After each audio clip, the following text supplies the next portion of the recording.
Their annual Friendship Festival, March 1st from 9 a.m. to 11:30 a.m. and from 12:30 p.m. to 3 p.m. And there will be a book fair at the B. Dalton bookstores in Marquette throughout the month of March. Proceeds will benefit the North Lake School Library Fund. Calendar's community service of TV6, Someplace Special. Here's another Someplace Special event from TV6. See Canadian and American ski jumpers at Suicide Hill Ishpeming, February 24th and 25th. Admission is $6, $8 at the gate. Jump start 11 a.m. on Saturday and 12:15 p.m. on Sunday. Also, a social hour and awards banquet will be held Saturday at 6:30 p.m. at the Ishpeming Elks Lodge. Tickets are $10. This Someplace Special event has been brought to you by TV6. A Quieter Night from A to Z, tonight on the TV6 Late News. The following is a Rush News update. People in New Hampshire cast their ballots today in both the Republican and Democratic primaries. And even though President Clinton ran unopposed, there was still a choice. Here's a look at the choices faced by Democratic voters.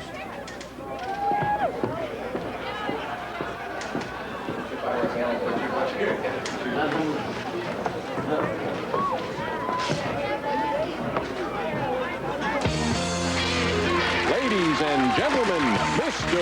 Rush Limbaugh. Hey, even Deborah liked that. Even Deborah liked that one. You know you got a winner when Deborah likes it. Thank you. Thanks very much. Thank you. Thank you all. Am I on the lights here? Thank you. Thank you all very much. You're very kind. Thank you. Thank you. Hey.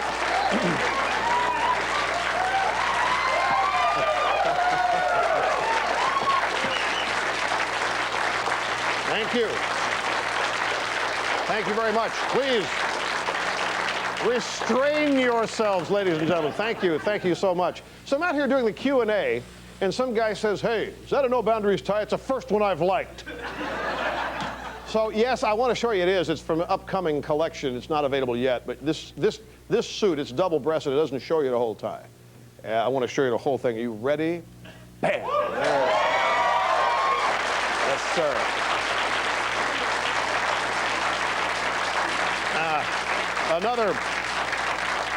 Another fabulous design by the lovely and gracious Marta. Hey, folks, I want to start the program off today with some great news for all of us, including Sam Donaldson. This is news that just happened on Tuesday. The Supreme Court let Colorado, the state of Colorado, keep a monument engraved with the 10 Commandments in a public park near the state capitol in Denver. It's about time. Hip, hip.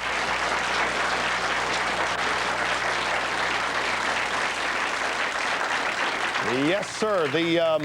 There's some group here called Freedom From Religion Foundation that opposed this monument with the 10 Commandments. It's been in this park since the 1950s, and they did it because it violates the separation of government and religion.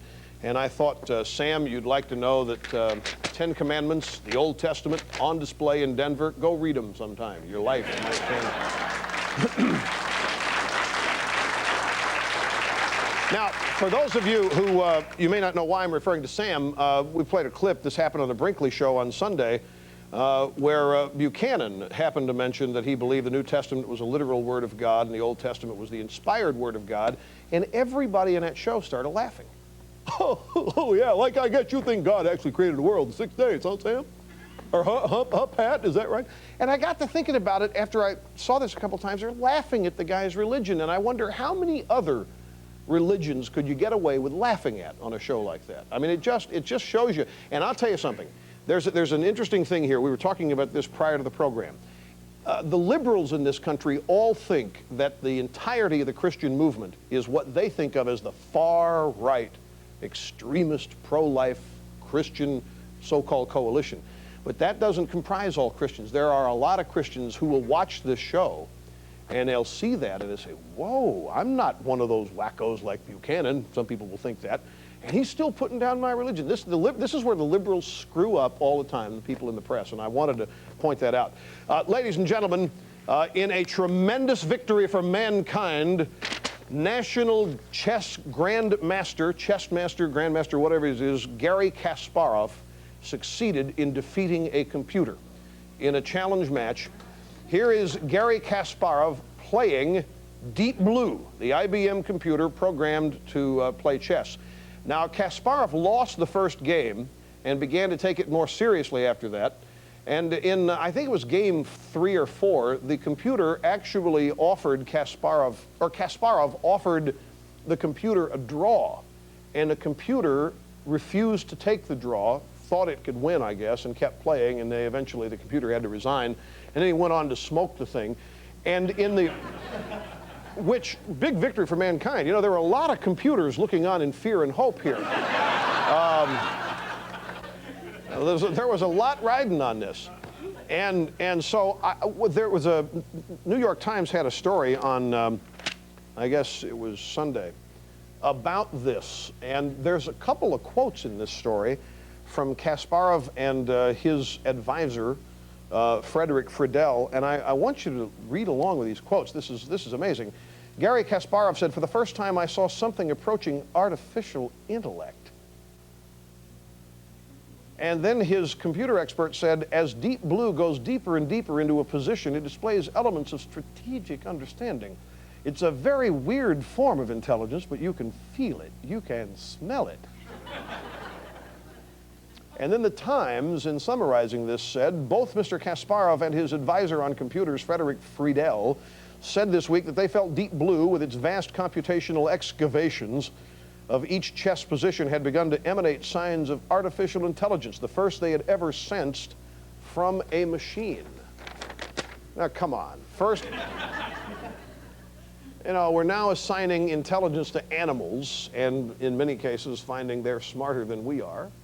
And now a computer, a machine, is said to have intelligence. Well, if this is the case, how did the computer feel when it lost? I mean, this is, I hate to be a literalist here, and I'm not trying to tamper on any, but this is, and look, I'm not a scientist on artificial intellect or intelligence or any of that, but for somebody to convince me that this computer can actually think, somebody is going to have to convince me that the computer is also competitive. I mean, competition is a key to this. I don't think the computer has any sense. The computer doesn't even know what it's doing. What are we even talking about it like this for? It's just absolutely... I mean, if this is the case, the computer, and Kasparov better be very worried, because this computer could modem a call to the Immigration and Nationalization Service and tell it that this green card of Kasparov's is not in proper form and get him thrown out of the country. I mean, this is just...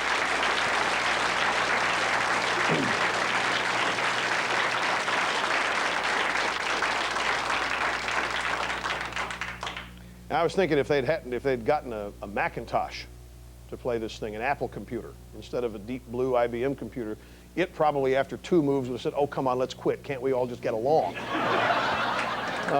So anyway, I found it quite funny. Now, before we go to the break, the lovely and gracious Mrs. Clinton, the smartest woman in the world, smartest woman to have ever trod the soil, inspiration to millions, a woman through whom many other women in this country live vicariously, is featured in an interview in the latest issue of the New Yorker magazine called Hating Hillary. And here are a couple of things that she had to say in this interview that I thought you'd find interesting. She said about why she's so disliked and why she ran into so much trouble early on in the administration, quote, "I suddenly came to a place where perception is more important than it had ever been in my life, where I was being, I thought, painted in ways based almost on tea leaf reading. But I finally realized that this was serious business for the people who cover politics in this town and think about it, and so I had to pay at least some attention. I apparently remind some people of their mother-in-law or their boss or something." No, Mrs. Clinton, not mother-in-law or boss, but definitely something else.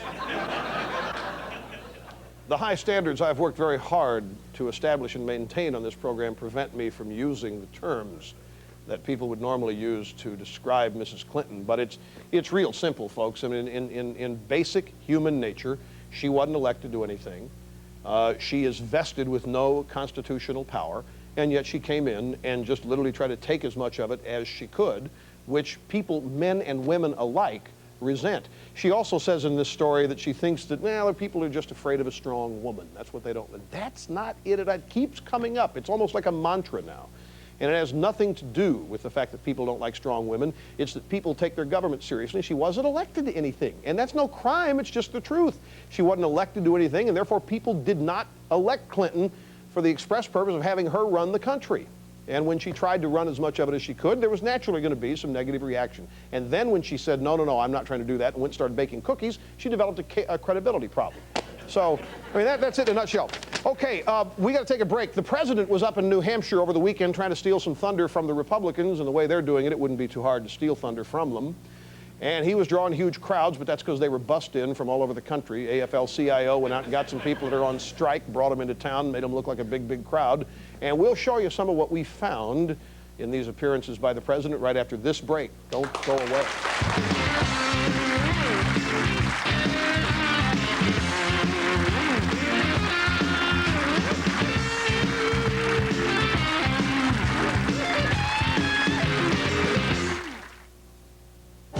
When I first started working out with the Nordic Track, I lost a lot of weight in a very short period of time. I went from 226 to 172 in just a few months.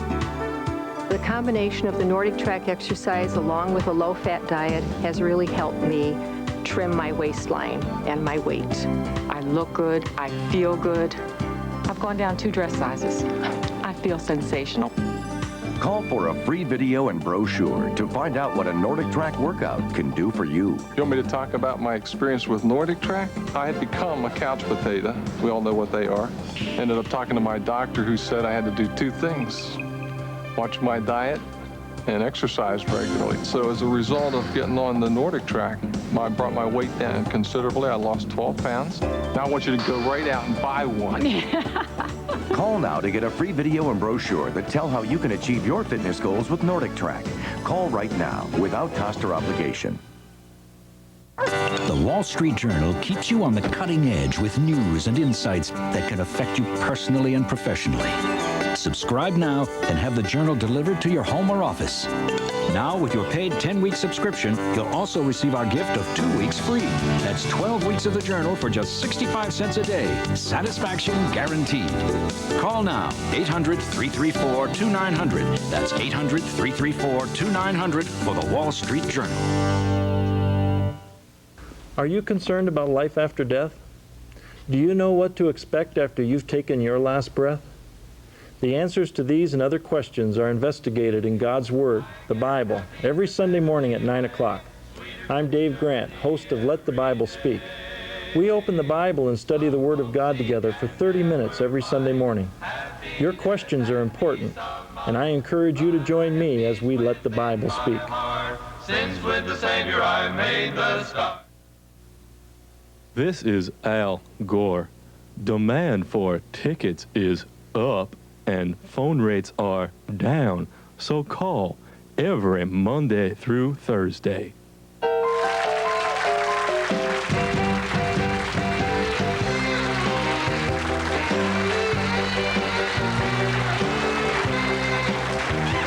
here we are. Okay, time now for a little politics. The president, as you know, has developed a strategy called triangulation. Over here, the Democrats, over here, the Republicans. He's up here, looking down like a grandfather, saying, oh, I guess the children must play, trying to stay above the fray and everything, and running as an established president who just hopes to make peace with all these warring factions so that we can all work together and love one another together and all that happy horsemanry. So this theme carried him to New Hampshire to make an appearance during the Republicans' final weekend of campaigning, and said this. He's making a speech, and he's describing, and this is very interesting too, because he's not really talking about Republicans in general or anybody with regard to party affiliation. Here's how he describes the opponent that he faces in this election in '96. You say you don't have an opponent, Mr. President. Oh, yes, I do. Oh, yes, I do, and so do you. Who is it? Our opponent is cynicism. Oh. It is negativism. It is apathy. It is division. It is short-term gain instead of the long-term interest of the country. Right. Okay, it just sounds really good. And it does. I tell you, there are going to be a lot of people who pay attention to politics 3 times a year, and they'll pay attention to that and hear that, yeah, that's right, we got to all get together, stop this bickering. So here's a guy who says his biggest enemy is cynicism. It is my contention, ladies and gentlemen, that he is the nation's #1 cynic. And in fact, it is how he got elected, by portraying this country in a negative light, pandering to people's fears and telling them how rotten the country is and how bad it's been and only he can fix it. He is accusing the Republicans of doing exactly what he did. Now, you're probably sitting there saying, oh yeah, Rush, easy for you to say. Ah, you forget. This is a TV show and I can show you. And I'm going to show you exactly what I mean. Here's a montage of Clinton from the campaign year of 1992 and some other times thrown in as well. Our country has fallen so far, so fast, that just a few months ago, the Japanese Prime Minister actually said he felt sympathy for the United States. Sympathy. And for most Americans, Mr. President, life's a lot less kind and a lot less gentle than it was before your administration took office. To say that there was no pain in this country for the last 10 years is not to have lived here. Middle-class people worked harder, their incomes went down, their taxes went up, poverty exploded. And they were victimized by stupid policies. This whole fabric of society of ours is disintegrating. Kids are shooting each other in school. The streets aren't safe. We've had the first decline in industrial production in the history of the United States, a decline in the income of the average family of $1,600 in the last 2 years alone, 2 million more people in poverty, welfare growing 5 times as fast under Bush as under Reagan or Carter. That wasn't cynicism, was it, folks? I mean, he's literally trying to scare everybody to death, scare everybody out of their wits. I mean, he's the original practitioner of it.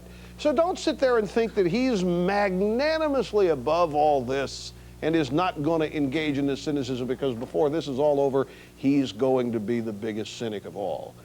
And just remember what he says now. Watch. Cynicism is a luxury you cannot afford when you have work to do. Yeah, well, we'll just keep that in mind, because mark my words, he will come forth with some of his own fine cynicism as things go forward. In fact, I want to play you one more clip from the president and his appearance up in New Hampshire. Now this is brass. This is brass. The president is here. He's now defending high taxes. He's got to be feeling really confident here. You know, when a politician starts defending high taxes, he's got to think he's got this thing right in his back pocket. Here, watch this. In the last 30 years, we have spent 1/2 of your tax money on just 3 things: defense, Social Security, and Medicare. Now, what did you get for it? We won the Cold War. There are no missiles pointed at America's children. The elderly poverty rate has been cut in half. And if you live to be 65, senior citizens in America have the highest life expectancy of any group of citizens, seniors in the world. I think we got our money's worth. Oh, my friends, look out. If you've got a pocket and a button on that pocket, button it. This, I'll tell you what, this is brilliant in its own way, because this sets the stage for coming for more. He's actually going to go out there and tell you that the last 30 years have been well worth the money. The welfare state and all this stuff that we've raised, he didn't mention that, but he's going to try to say that, look, you're getting your money's worth. Give us even more. Don't worry about it. It's been spent wisely. This is coming. So just so you're on the ball and know, we'll take a big break and show you what some Democrats in New Hampshire think of the president after this.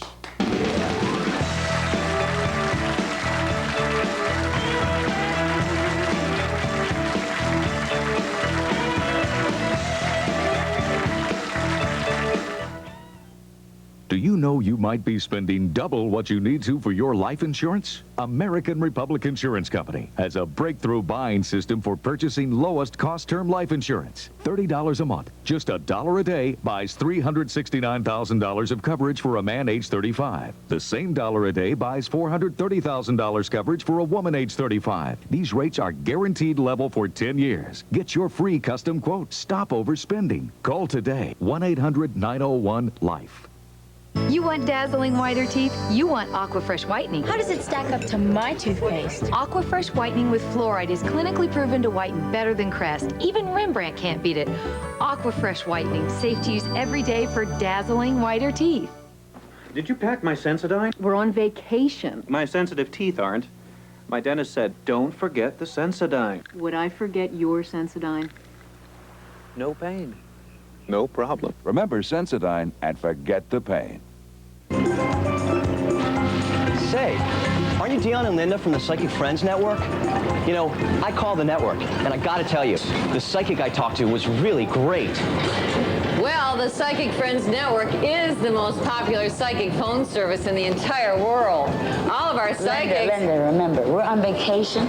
No business, no business. Dion, I'm just being friendly. I know, but I do know you. Yes, you are. Now, the next time I call, can I get the same master psychic? Like I said, she was great. Yes, you can call the same master psychic and establish an ongoing relationship. Or you can call and get a different one each time. Either way, it's up to you. Linda, come on. All right. No one's supposed to know that we're here. I'll be right up with your bags. Hey, isn't that Dion and... Yeah, shh. Keep it to yourself. No one's supposed to know they're here.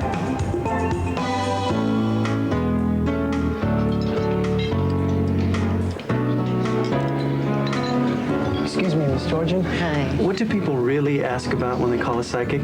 The same things as you or I. Money, career, love. I just love being on vacation.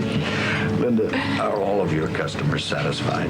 Are they satisfied? Honey, I can tell you some stories.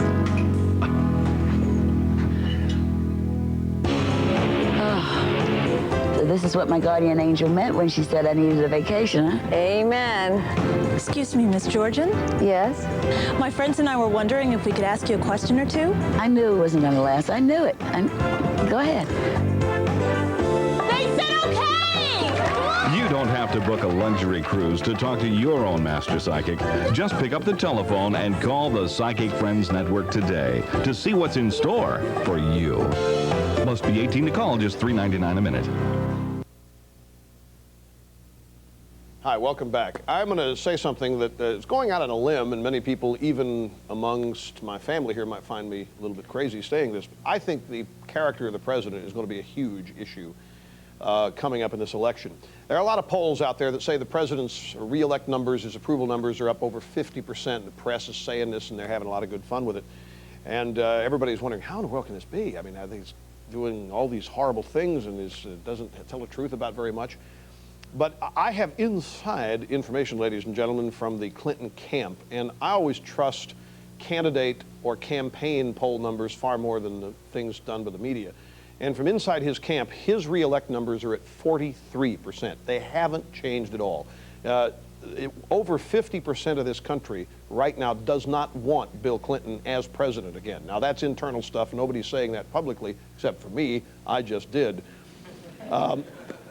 But the character issue, I think, is really going to matter to people who don't like Clinton far more than people think right now. Well, we sent our man in Washington up to New Hampshire to canvass the crowds at a Clinton speech to find out what they thought about the question of character in the president. And if you want to find what the people of the Democratic Party supporting Clinton actually think about it, this won't surprise you, but it's still going to make you a little infuriated. Take a look at this. Do you think character will be an issue in the '96 elections? And who will it favor? I am a friendly fascist. I am a tyrant that you It depends which direction you all choose to take it. Character is made up in a lot of ways. I think it's an issue that the Republicans ought not bring up this year.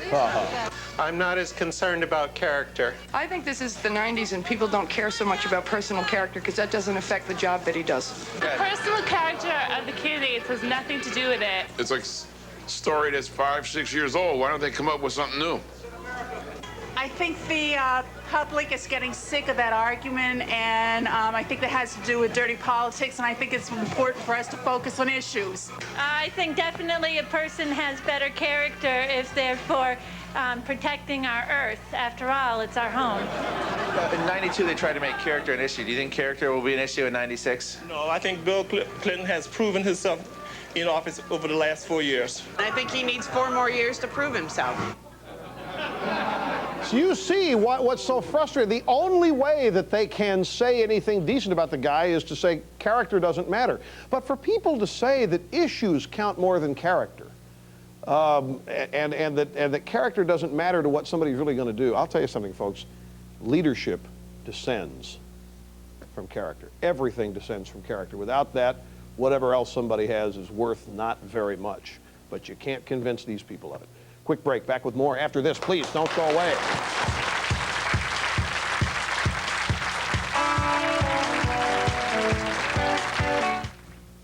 It's over here in a jar. It's over there in the car. In a drawer. On the floor. So where's your loose change? Well, it's time to cash in with Easy Money, the professional coin machine that sorts, stacks, counts, and wraps loose change in one easy step. Just drop a handful of loose change into Easy Money and watch. The motorized wheel spins and separates each coin. Then they're launched down the chute where they're sorted. And when you place a coin wrapper in the bank, each counted coin is automatically wrapped. When it's done, the coins pop out in their neat stacks. You're left with counted and wrapped piles of money. This other bank spills money all over when it's full. But Easy Money stores the extra cash in its vault till next time. And with the handy AC adapter jack, you'll never need to buy batteries again. Easy Money, the professional coin machine, now only $19.95. To order Easy Money for only $19.95 plus shipping and handling, have your credit card ready and call 1-800-613-1717. Make your coin sorting easy. Order Easy Money at 1-800-613-1717. Tax time. Put it off, and before you know it, it becomes crunch time. I'm Jim Hakinen of UP Tax and Accounting, the crunch time experts. For 21 years, we've helped thousands of people through what can be a difficult time. We do it with professional tax consultants who combine their many years of experience with a personal touch, all at a price that's easy to afford. So before you let tax time become crunch time, call us at UP Tax and Accounting. For 24-hour wrecker service, trailer sales, and certified welding, call Ken's Towing Service in Munising, 387-3800 or 573-2734. A short drive to Big Valley Ford, Mercury, Chrysler, Plymouth, Dodge, and Ewan will save you a whole lot of money on your next car or truck. See the boys at Big Valley and save. Tri-City Collision is your certified auto collision repair center with the right equipment, technology, and training. Home of value-added services and putting you first. They're your neighbors and your friends. Tri-City Collision, Ishpeming. If you're in the market for a new car but sticker prices just don't fit your budget, see the advantage of an almost new car at Advantage Plus. Advantage Plus specializes in low-mile, late-model used cars, trucks, vans, and sport utilities. Choose from nearly 100 pre-owned, fully reconditioned, nearly new vehicles. Most come with remaining factory warranties, professional on-the-spot financing, and major name extended warranties available. Don't stop with sticker shock. Get the money-saving advantage at Advantage Plus Used Cars, 729 West Washington Street, across from the park, Marquette. Generations, its light has welcomed the world, and millions have come, sharing dreams of achievement and success. Soon, another torch will light the way, and people will come from everywhere to chase their dreams. I'm DeVal, DJ Williamson, that's Dangerous Jab, heavyweight, Olympic hopeful. So don't miss the 96 Summer Olympics here on TV6. We are out of time, folks. I want to thank you for spending this time with us, and we'll see you with more next time we get together. Bye-bye. Services provided and promotional fees paid by the following. Melatonex, the only time-release melatonin tablet. Melatonex for sound, natural sleep. All night, every night. Make sure it ends with an X. Melatonex. Quit chewing tobacco with Mint Snuff All Mint Chew. Mint Snuff is made from mint, not tobacco. For a store near you, call 1-800-EAT-MINT. Now available at Sam's Clubs. I can eat corn on the cob, and I can eat the apples, as long as I've got Super Polygrip on these dentures. Hold your dentures super tight with Super Polygrip. Whether it's fair or not, every day people judge you by the words you use. Verbal Advantage vocabulary tapes. Learn more. Call now. 1-800-549-WORD.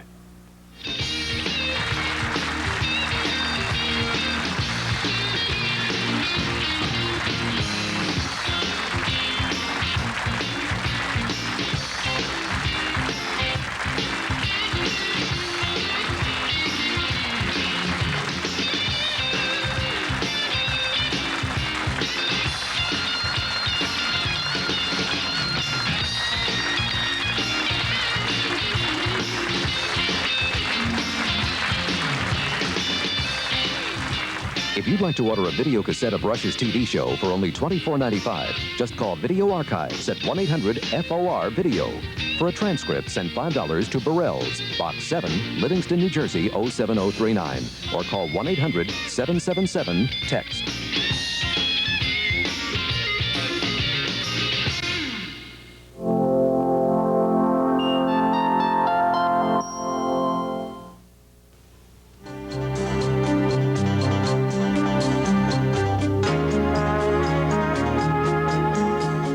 For Upper Michigan, this is the TV6 Morning News.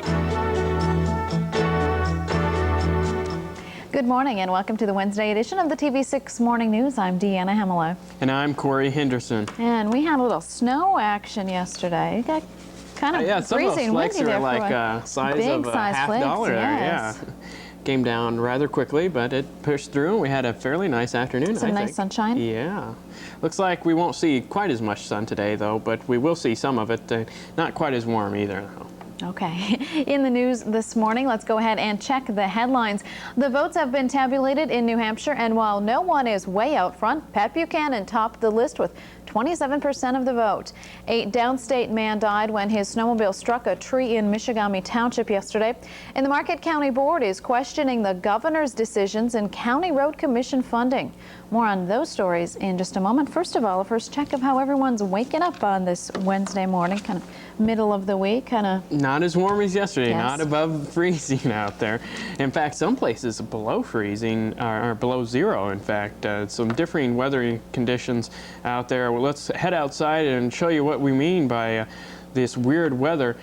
If we head to the town of Houghton, they're waking up to a temperature of 11 degrees with a wind chill, though, at 11 below. Winds out of the north around 12. Here at the Marquette County Airport, a temperature of 16 degrees with winds out of the east around 13, so it feels like 7 below out there.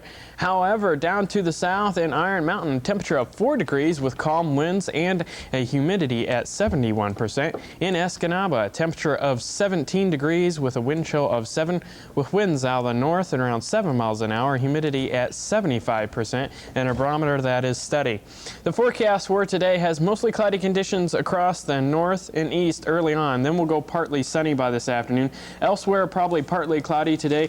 High today of 30 degrees. Tonight, partly cloudy once again with winds shifting towards the southeast around 5. Overnight low of 11 degrees, Deanna. Thanks, Corey. Well, we're going to start off things this morning on the national scene as there's some surprises out of New Hampshire this day after their primary. The GOP presidential race appears to be without a clear frontrunner. New Hampshire voters dethroned Bob Dole in yesterday's primary, but they did not give Pat Buchanan a big enough victory to cement his position at the top of the field. From Manchester this morning, here's David Bloom with more. Like a tough kid from the wrong side of the tracks, Patrick Buchanan, fresh off his victory in New Hampshire, was almost baiting the Republican establishment to take him on. The establishment is coming together. You can hear them right now. The fax machines and the phones are buzzing in Washington, D.C. But you got to get together. Somebody's got to get out and take on this guy. We got to have one guy take him on. They're going to come after this campaign with everything they got. Do not wait for orders from headquarters. Mount up, everybody, and ride to the sound of the guns. Thank you very much. Bob Dole never did concede defeat last night, but he came close. I'm a fighter. Things haven't come easy for me, but we're not going to give up. Dole framed the race as a two-man contest, but so too did third-place finisher Lamar Alexander, who urged Dole to drop out. I believe that Senator Dole now, after Iowa and after his showing tonight, has shown that he does not have enough ideas to base a campaign about the future. But with fewer than 10,000 votes separating the top three candidates, New Hampshire far from narrowing the field, instead only threw the Republican race into turmoil. David Bloom, NBC News, Manchester. In other news this morning, closer to home, a downstate man has died in a Marquette County snowmobiling accident. It happened last night around 5:30 in Michigami Township. A 46-year-old male was traveling on Barriga Trail 14 in the front of his group. His snowmobile left the right side of the trail in a left-hand curve, struck a tree, and then he struck another tree as he was thrown from his machine. The accident is still under investigation, and the name of the victim is being withheld pending notification of next of kin. Michigan State Police this morning say the quick thinking of a local bus driver prevented serious injury when a car struck a school bus yesterday afternoon.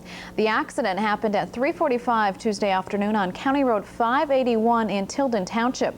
A Nice District school bus was stopped to let children off. The bus driver noticed a car behind the bus that was traveling at a high rate of speed. The car looked as if it was not going to stop for the school bus. The driver of the bus kept the kids from exiting by shutting the door and accelerated to try to avoid the car. Nissan Sentra hit the back of the bus at a high rate of speed. One passenger in the car was not wearing a seatbelt and struck her head and broke the windshield of the car. She was transported to Bell Memorial, where she was treated for head injuries. The driver of the car suffered only minor injuries. There were no injuries on the school bus. Marquette County may have found a way to get its road commission money back. Commissioner Paul Arsenault says he has news from Lansing about the way the governor went about cutting $5 million from Upper Michigan. National Master of Guitar brings all the richness of this most eloquent instrument to life in romantic moods of the guitar. Let the innocent and romantic sounds sweep you away as you relive all those special romantic memories.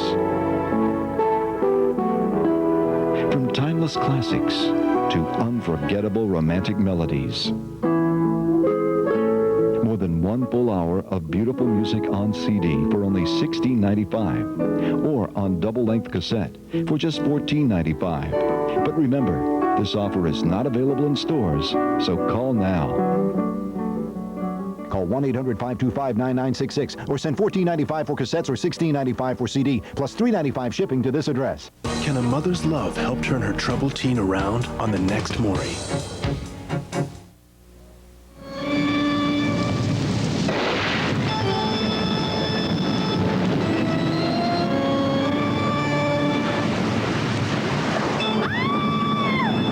Not a victory for a man again. This is a victory for a cause. It is the cause of a brand new, bold conservatism in American politics. Ladies and gentlemen, Mr. Rush Limbaugh.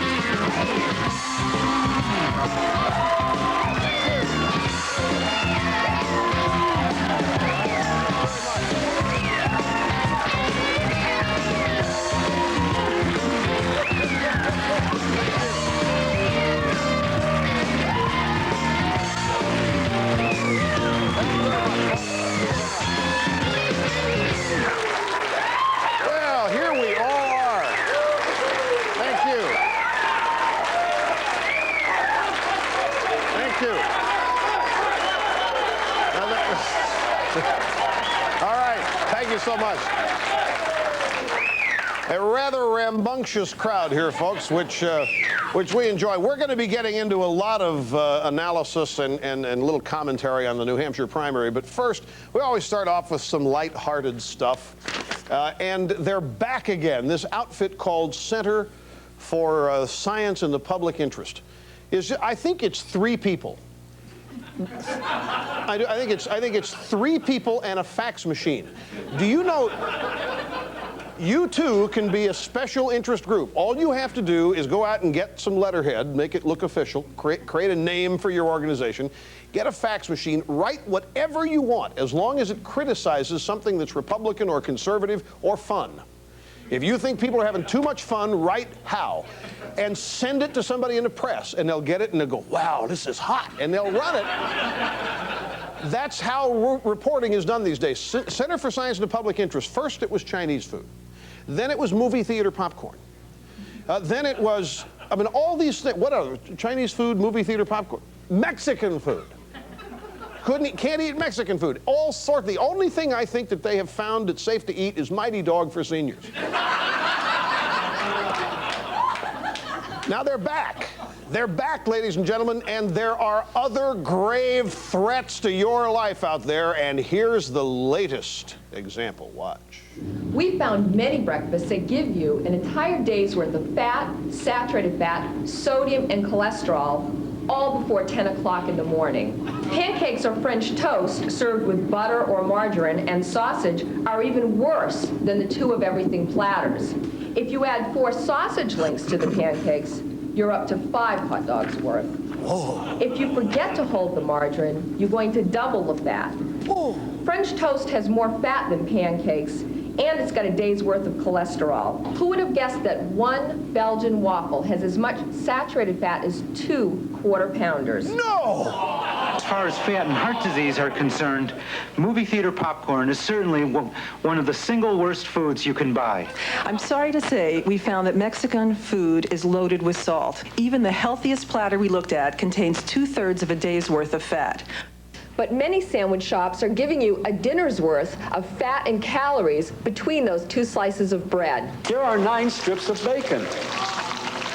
Here are 3 glasses of 2% milk.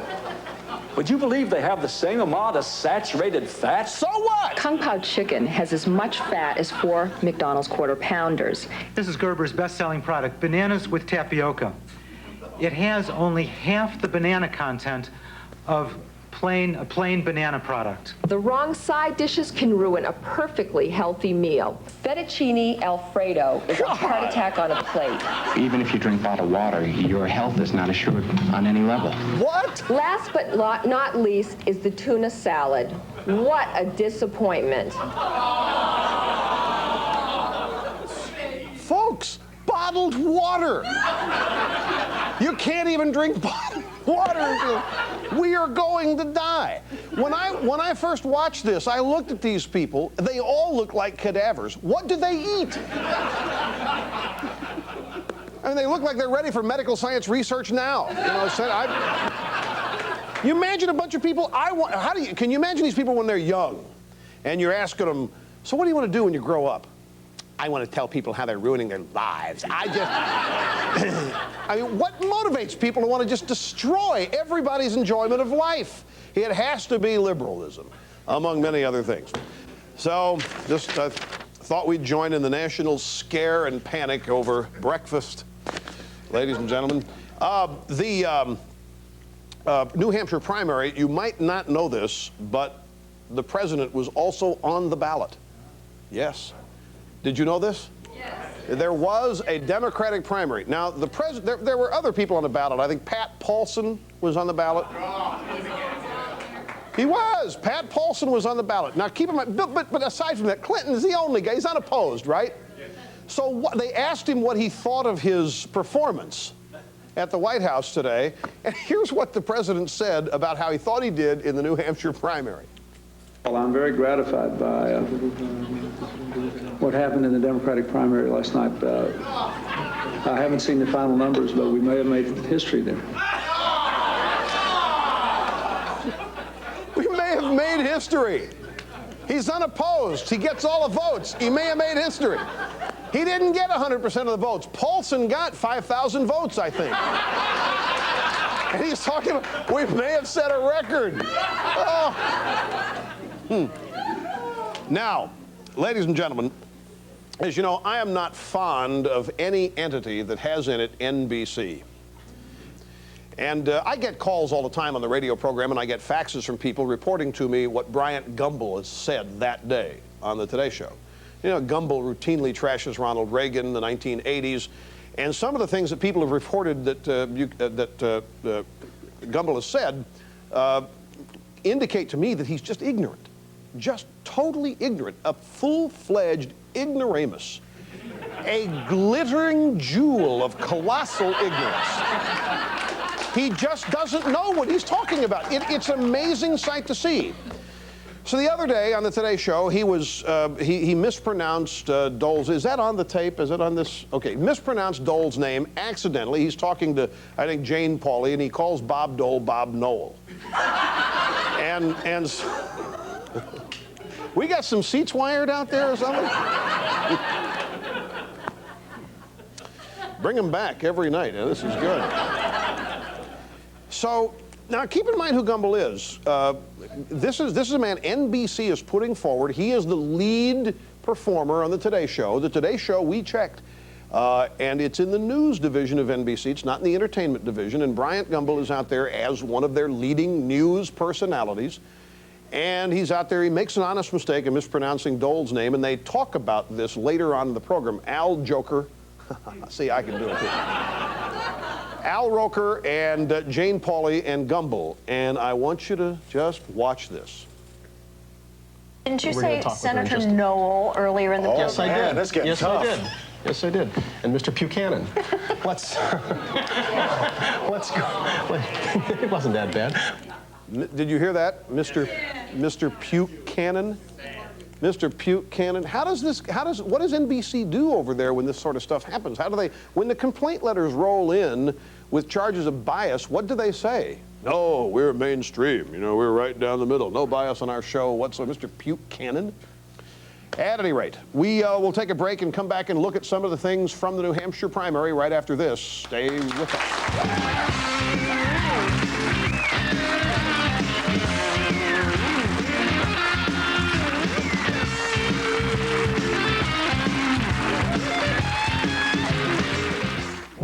When I first started working out with the Nordic Track, I lost a lot of weight in a very short period of time. I went from 226 to 172 in just a few months. The combination of the Nordic Track exercise along with a low-fat diet has really helped me trim my waistline and my weight. I look good, I feel good. I've gone down 2 dress sizes. I feel sensational.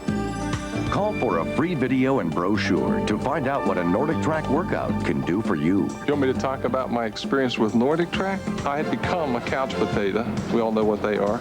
Ended up talking to my doctor who said I had to do 2 things. Watch my diet and exercise regularly. So as a result of getting on the Nordic Track, I brought my weight down considerably. I lost 12 pounds. Now I want you to go right out and buy one. Call now to get a free video and brochure that tell how you can achieve your fitness goals with Nordic Track. Call right now without cost or obligation. It's been a hard winter and your heating bills are going up. But at Shunk's, the cost of buying furniture is going down because we're giving you 3 years to pay with no interest. That's right, it's back. The best way to buy furniture. Buy $800 worth of furniture and pay just $22 a month. Living rooms by FlexSteel. Dining rooms by Keller. Bedrooms by Kincaid. Reclining furniture by Lazy Boy with 3 years to pay with no interest. Shop Shunk's today. Why wait until tomorrow when you can ski Marquette Mountain at night? Night skiing is great skiing, and the Marquette Mountain skiers are enjoying the best snowfall in years. Marquette Mountain is open for night skiing 6 days a week. Ski Tuesday through Sunday on over 80 acres of trails until 9:30 p.m. Don't forget to check out our daily specials for the most affordable skiing around. It's all waiting for you. Come on and ski, Marquette Mountain. Ski us today.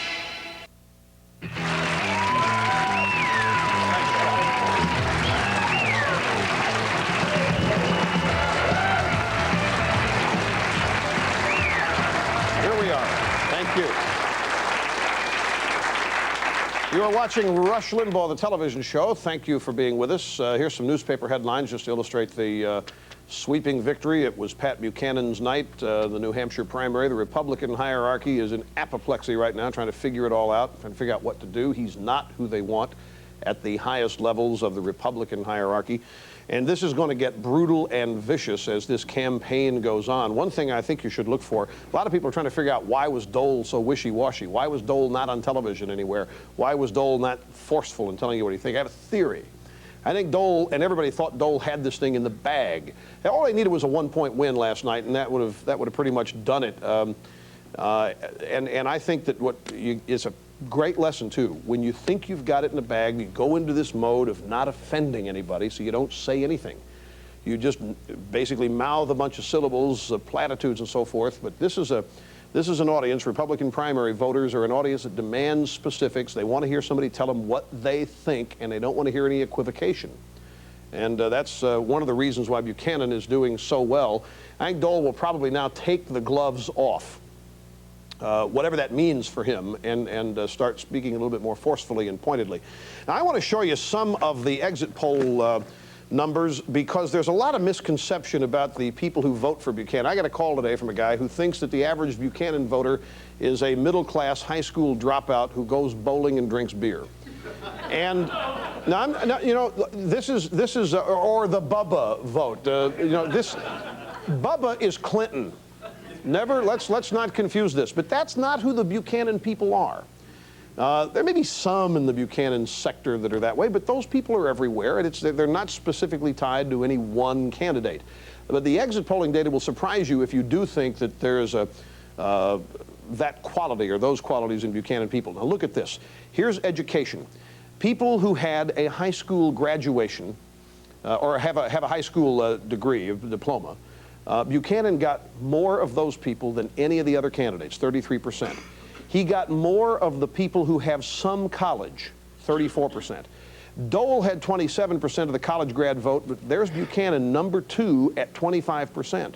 Now, if you look at income, we have taken the 3 categories here that really represent the heart of the middle class, and Buchanan got the most votes from this group. In those 3 income brackets, from 15 to almost 30, from 30 to almost 50, and from 50 to almost 75, nobody got a greater percentage than those numbers you see for Buchanan at all. So if you are of the opinion that his voters are single-minded and not really with it and not intellectually capable of digesting these issues, perish and banish the thought. And the Republicans are going to have to be very careful here as they go after Buchanan, because, and I got some problems with these people too, don't misunderstand. I think, and I don't have time to get into it in this show, this will unfold in future programs, but the people that are voting for Buchanan in large part because of the trade issues. See, I don't think Buchanan's conservative at all when it comes to trade. I think Buchanan is a big government guy who wants government policies to protect jobs, whether there's a need or use for those jobs in the marketplace or not. And people who support that are actually people who think the government should guarantee jobs or save jobs or protect jobs. That's not what conservatism is, and he knows it. So when Buchanan talks about this is a new conservatism of the heart, he knows he's redefining conservatism.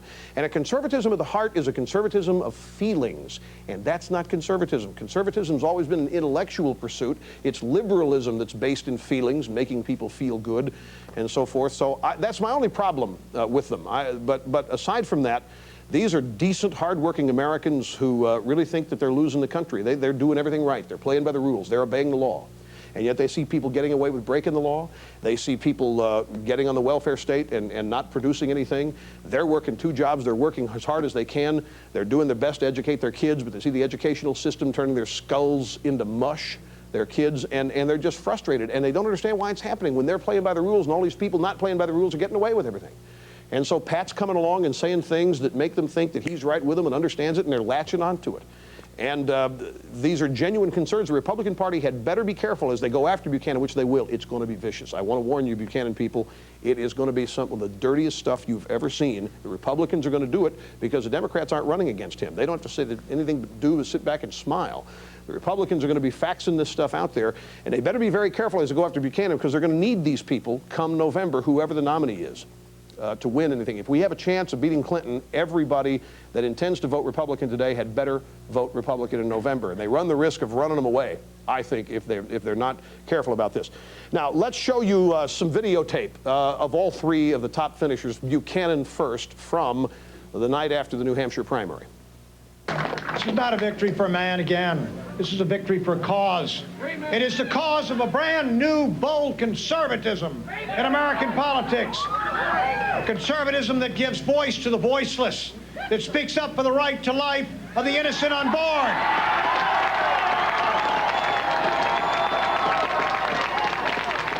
conservatism. The conservatism that looks out for the men and women of this country whose jobs have been sacrificed on the altars of trade deals done for the benefit of transnational corporations who have no loyalty to our country and no loyalty to anybody. Up next, I want to show you Senator Dole, and this is an example of what I mean about the gloves starting to come off, and also a little hint here, a little indication of just how he intends to position himself and Buchanan as the campaign goes forward. Watch. And we know that we're now engaged in a fight for the heart and soul of the Republican Party. That's what this race is going to be about tomorrow. And in the next month, we will decide if we are the party of fear or of hope. If we are a party that keeps people out or brings people in. And if we are angry about the present or optimistic about the future. That's going to be the debate the next 30 days, the next 26 primaries, the next 30 days. Oh, so you see the gloves are starting to come off now, and Dole's getting a little tough. Up next, Lamar Alexander. Now, this guy, you got to give him credit. He finishes third, and his response is to tell the other two guys to get out of the race and just let him have it. Here, watch a little bit of this. I believe that Senator Dole now, after Iowa, and after his showing tonight, has shown that he does not have enough ideas to base a campaign about the future. So the debate will be between my ideas, fresh conservative ideas, to build a picture of this future, to beat Bill Clinton, and Pat Buchanan's ideas. I look forward to that contest. That is my... So there you have it, Senator Dole, just quit. That's what Mr. Alexander thinks you should be. We have more after this break. Stay with us.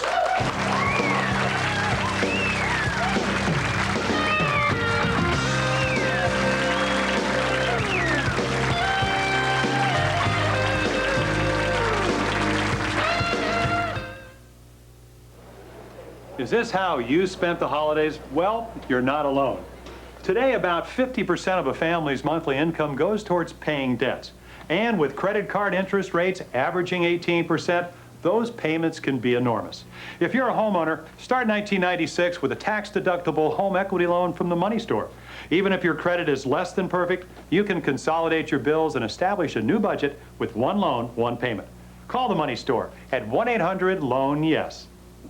You know, people have been asking me for years, Rush, how do I get a cassette of some of those great Clinton songs you play on the radio show? My friends, you can now have such a cassette. You know how to get one? Call 800-796-4200. You order 1 year of the Limbaugh letter, and you'll get a complimentary copy of this hilarious audio cassette that you've been asking for. Call 800-796-4200. For $29.95, you get 1 year of the newsletter plus this great cassette. That's 800-796-4200. And now, a special message from Dionne Warwick. Now, you've probably heard about these so-called psychic clubs that want you to pay them $9.95 a month for one 3-minute free phone call. Well, friends, please take the time to do the math and check your phone bills. These phony psychic services are trying to rip you off big time. Well, let's face it, no matter how you add it up, $9.95 is not free. That's why we at the Psychic Friends Network decided to give you a real deal that you can't beat. When you call the special number on your screen, the first 3 minutes of every phone call you make will be free. That's right. You can call your personal master psychic up to 3 times a day, whenever you like, morning, noon, or night. There's no club to join or membership dues. As a matter of fact, we pay you. That's right. Just send us a copy of your paid phone bill, and we'll send you back a check in the mail, refunding you in full for the first 3 minutes of each call you make. And remember, all callers get a free subscription to Foretold, the official monthly magazine of the Psychic Friends Network. Whether you're a first-time caller or one of our longtime friends, please take advantage by using the special number on your screen. It'll put you in touch with the same master psychics who have made the Psychic Friends Network the most popular phone service in the entire world. My call to the Psychic Friends Network was incredible. It was inspiring. It was exciting. We had fun. We had fun because we kind of did it together. My psychic put me at ease right away. She was answering questions before I even asked them. And I was really impressed. She became my friend, like, right away. We had a good time on the phone. My call to the Psychic Friends Network was enlightening, and it was fun and interesting, and I would definitely call again. So if you have a serious question or just want to have a little psychic fun, call the Psychic Friends Network today. Remember, all it takes is a telephone and an open mind. Hi, welcome back. You may know the name Bernard Goldberg. CBS News wrote a piece in the Wall Street Journal not long ago criticizing CBS for its liberal bias. He's in big trouble at CBS now. The day that piece came out, Bernard Goldberg came over here and interviewed me, sitting right here at this table. He was there, I was there. And the reason he wanted to talk to me was, during the campaign at this time, I thought the Republicans were savaging each other, sounding like liberal Democrats, criticizing achievement, criticizing success, criticizing the wealthy. That's what Democrats do. We don't do that. He wanted to talk to me about it. It ran last night during a primetime coverage of the returns on CBS of the New Hampshire primary. And I wanted to, for those of you who missed it, I wanted to show it to you. Here's what I said. Bernie, why this is important is class envy, anti-wealth, anti-rich, anti-success. That is the foundation of the modern liberal Democratic Party. And to have the Republicans join them in that validates their whole view. It'll just increase the Democrats' use of the tactic. And it does work.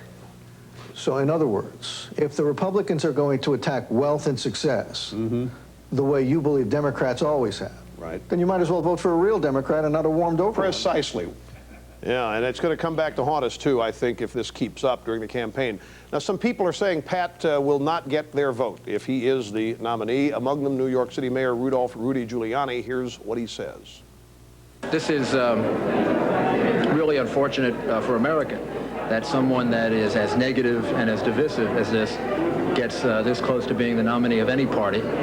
Ooh, and he went on to talk about how, hey, New York wouldn't be what it is without immigration. Buchanan doesn't like immigration, doesn't like how New York came to be, can't be my guy. There are a lot of Republicans running around saying this now, and I think this, again, is a mistake to say here in February that you won't vote for the nominee if it's so-and-so, because all you're doing is angering the people who support the so-and-so. It's Buchanan in this case.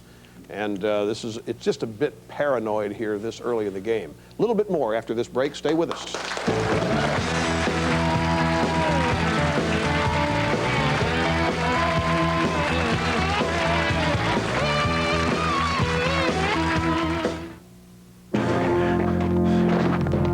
Peter Barnes can't wait to shake his cold. Pills take time to dissolve, so he'll rush relief with the effervescent power of Alka-Seltzer Plus cold medicine. It's ready the moment you take it, rushing powerful medicines to soothe your aches, relieve your runny nose, free your breathing. Nothing rushes relief like Alka-Seltzer Plus, or rush relief with new great-tasting orange-flavored Alka-Seltzer Plus. Do you know you might be spending double what you need to for your life insurance? American Republic Insurance Company has a breakthrough buying system for purchasing lowest cost term life insurance. $30 a month, just $1 a day buys $369,000 of coverage for a man age 35. The same dollar a day buys $430,000 coverage for a woman age 35. These rates are guaranteed level for 10 years. Get your free custom quote. Stop overspending. Call today. 1-800-901-LIFE. Tax time. Put it off, and before you know it, it becomes crunch time. I'm Jim Hakinen of UP Tax and Accounting, the crunch time experts. For 21 years, we've helped thousands of people through what can be a difficult time. We do it with professional tax consultants who combine their many years of experience with a personal touch, all at a price that's easy to afford. So before you let tax time become crunch time, call us at UP Tax and Accounting. Announcing the TV6 Video Business Card Showcase, the affordable way to make a good impression. These businesses have found the TV6 Video Business Card Showcase gives them efficient, cost-effective exposure on TV6 at exceptionally affordable rates. To learn how you can participate in the TV6 Video Business Card Showcase, just talk to account executives Roger Turner or Veronica Tackman and put the TV6 Video Business Card Showcase to work for you. Escape to a winter sports paradise, the Ontonagon County Porcupine Mountain area. Tour miles of groomed snowmobile and Nordic trails that wind through stands of virgin timber and beautiful vistas. Conquer one of the highest vertical drops in the Midwest at the Porcupine Mountain Ski Area. Experience the fun and sport of the beautiful Ontonagon County Porcupine Mountain area. Brought to you by Ontonagon Memorial Hospital and Big Valley Ford Chrysler Plymouth in Ewan. They come from every part of America, training a lifetime for one chance at greatness. They're our best hope and our closest thing to perfection. They're our Olympic athletes, and this summer, they're the home team. Hi, I'm Mike Nunley, three-time national champion. Don't miss the 1996 games right here on the UP Zone TV6. Whatever you think about Buchanan's policies, you have to admire his communication abilities, his passion, and his flair for the language. And you have to admire the fact he's having fun in all this. And he gave his advisors, or his supporters, some advice last night as he left the stage, because he knows that there are some big hits coming. This is what he said to his army. Watch this. Do not wait for orders from headquarters. Mount up, everybody, and ride to the sound of the guns. Mount up and ride to the sound of the guns. Ride till you hear the sound of the guns. Do you know who said that? Do you know whose words those are? I don't want to chill any of you. George Custer. Those are Custer's words. Now, there was a guy. The guy standing behind Buchanan. Look at that. Do you see that guy? See that guy's tie? That's a Rush Limbaugh tie. And we'll see you next time, folks. So long. Bye-bye. Services provided and promotional fees paid by the following. Quit chewing tobacco with Mint Snuff All Mint Chew. Mint Snuff is made from mint, not tobacco. For a store near you, call 1-800-EAT-MINT. Now available at Sam's Clubs. Whether it's fair or not, every day people judge you by the words you use. Verbal Advantage vocabulary tapes. Learn more. Call now. 1-800. Car, let's go to Texas Tech. They've been winning big, and what a game they got this weekend. They play against Tom Penders and Texas. Last time they beat them in a nip and tuck one in a shootout. But let me tell you, the Raiders got a great player, the Red Raiders, in Mr. Jason Sasser. Big-time rebounder and scorer, but Carr, he comes off the bench, and he's averaging 16 points a game. He's one of the leaders in the conference in three-point shooting, and also does a great job in terms of his field goal percentage.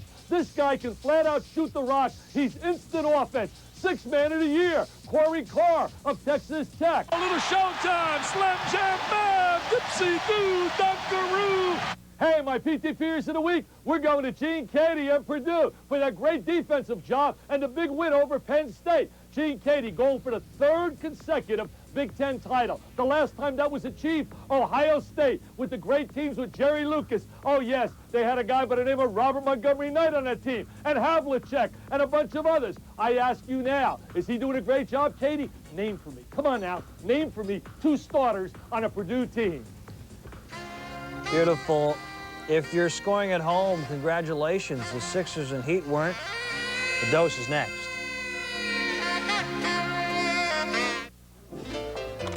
All set? You bet I am.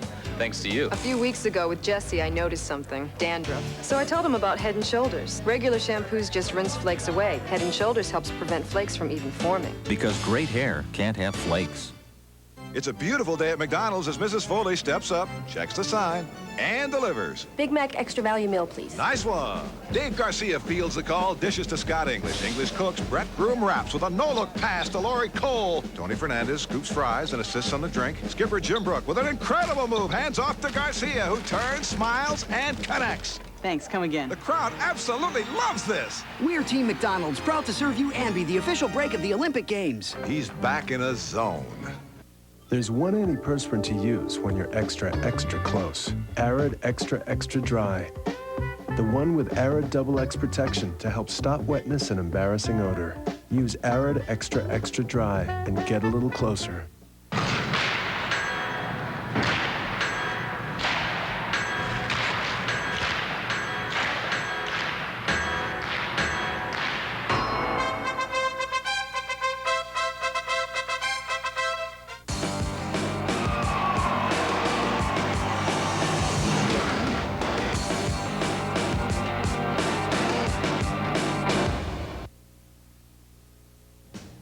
Top 25 ladies scores for you now.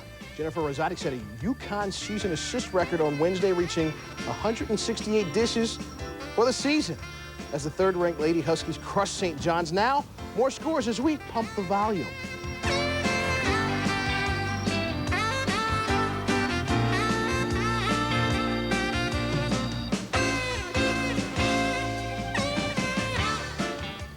in the program, we showed you the Sixers stumbling their way into the record books with the worst offensive performance in 41 years, scoring just 57 points on 22 of 69 shooting. And that ties the record for fewest points scored in a game. They did avoid one dubious distinction, however. Did you know the record for fewest field goals in a game is 19? That was set by the Pacers back against the Knicks. That's back in 1985, Craig. We're out of time, everybody. I'm Craig Kilborn. We'll see you later. And I'm Jason Jackson. Enjoy the day. We'll see you.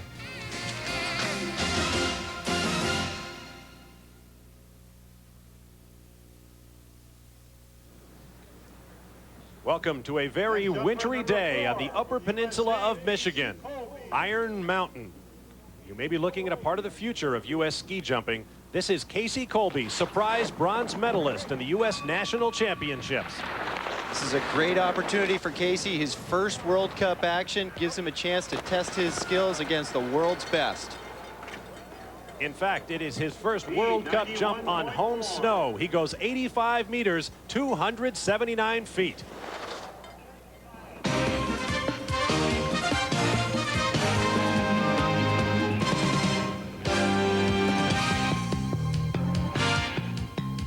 We have bright sunshine, bitterly cold temperatures, and just a light breeze. Near perfect conditions as the world's elite ski jumpers have come to Michigan's Upper Peninsula for the first ever World Cup jump at Iron Mountain.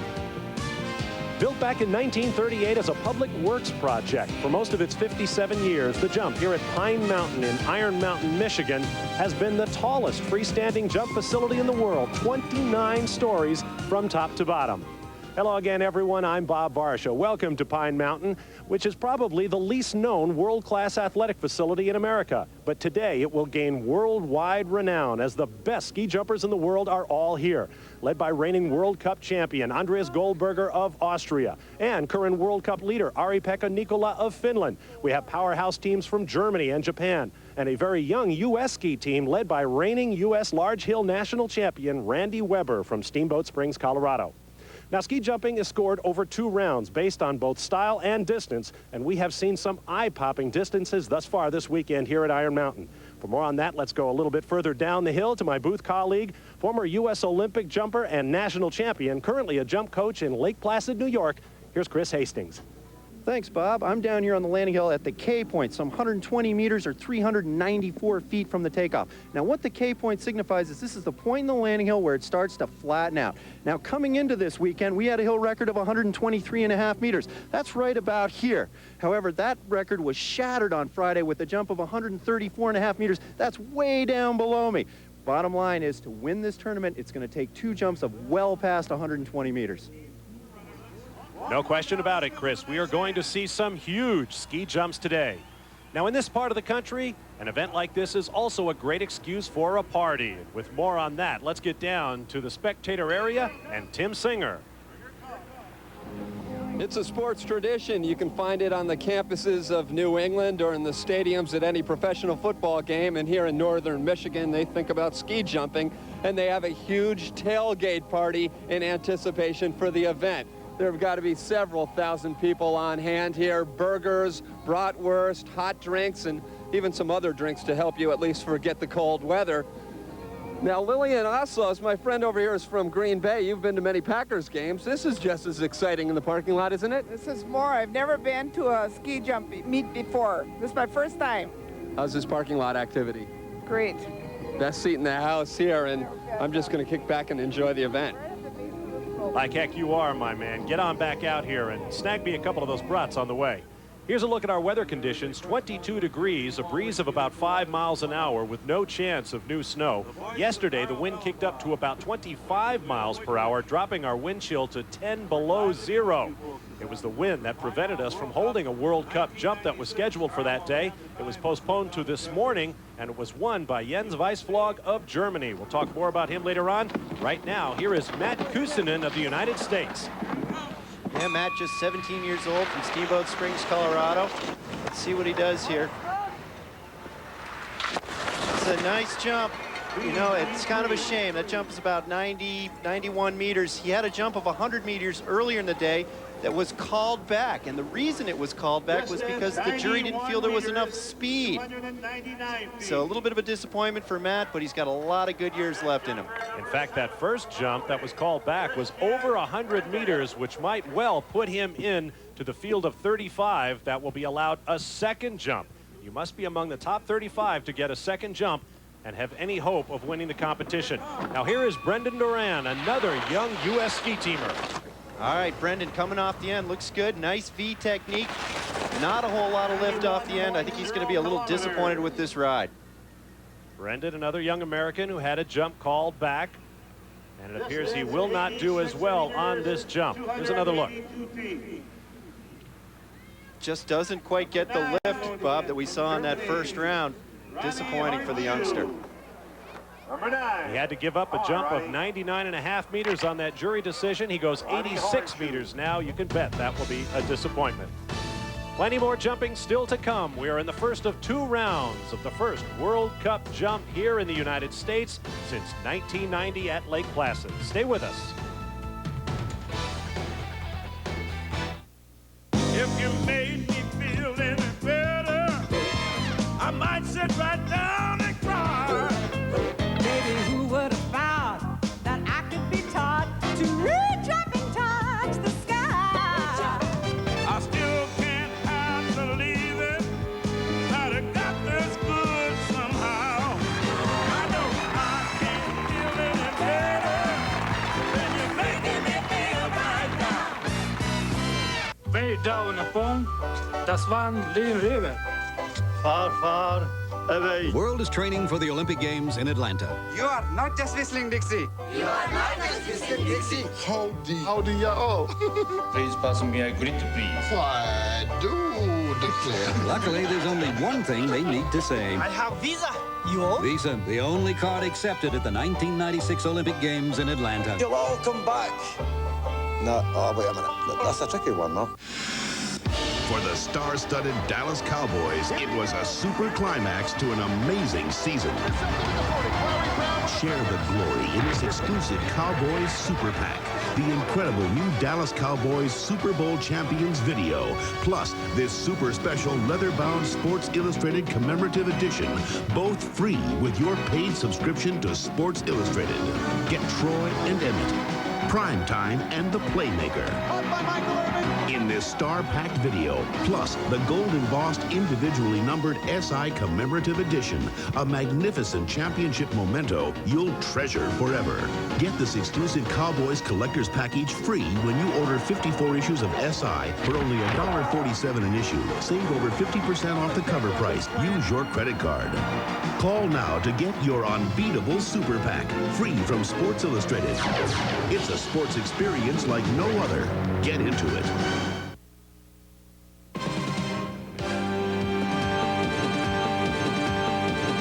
ESPN coverage of today's World Cup ski jumping from Iron Mountain, Michigan is brought to you by Visa. It's everywhere you want to be.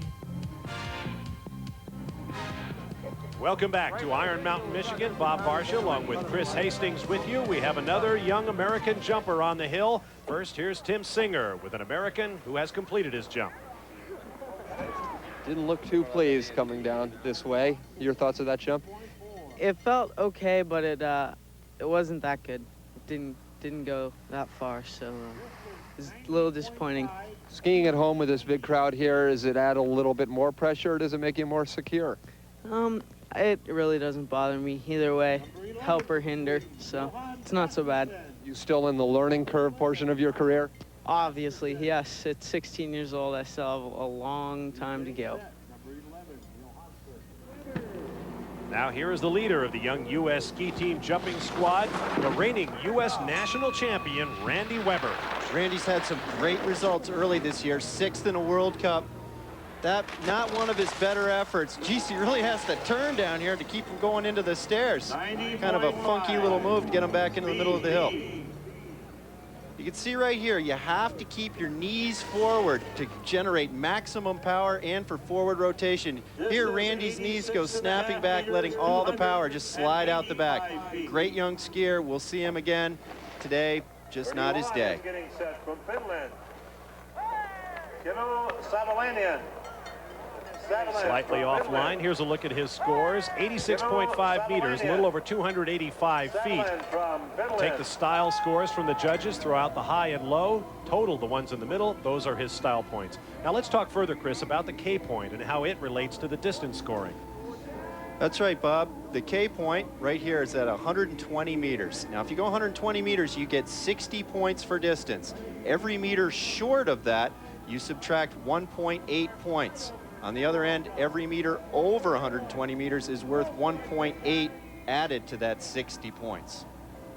The distance points are added to the style points, which come from the judges, throwing out the high and low, totaling the three in the middle. The distance points and the style points together are your score. Once again, here's Tim Singer. Looked a bit frustrating and awkward for you. You said not today? No, not today. I just don't have any feeling left in my body. I've been traveling so much this year. It's time to go home, take a few days off, get my feet back under me. Is it tough carrying the torch of being the strongest American in this field?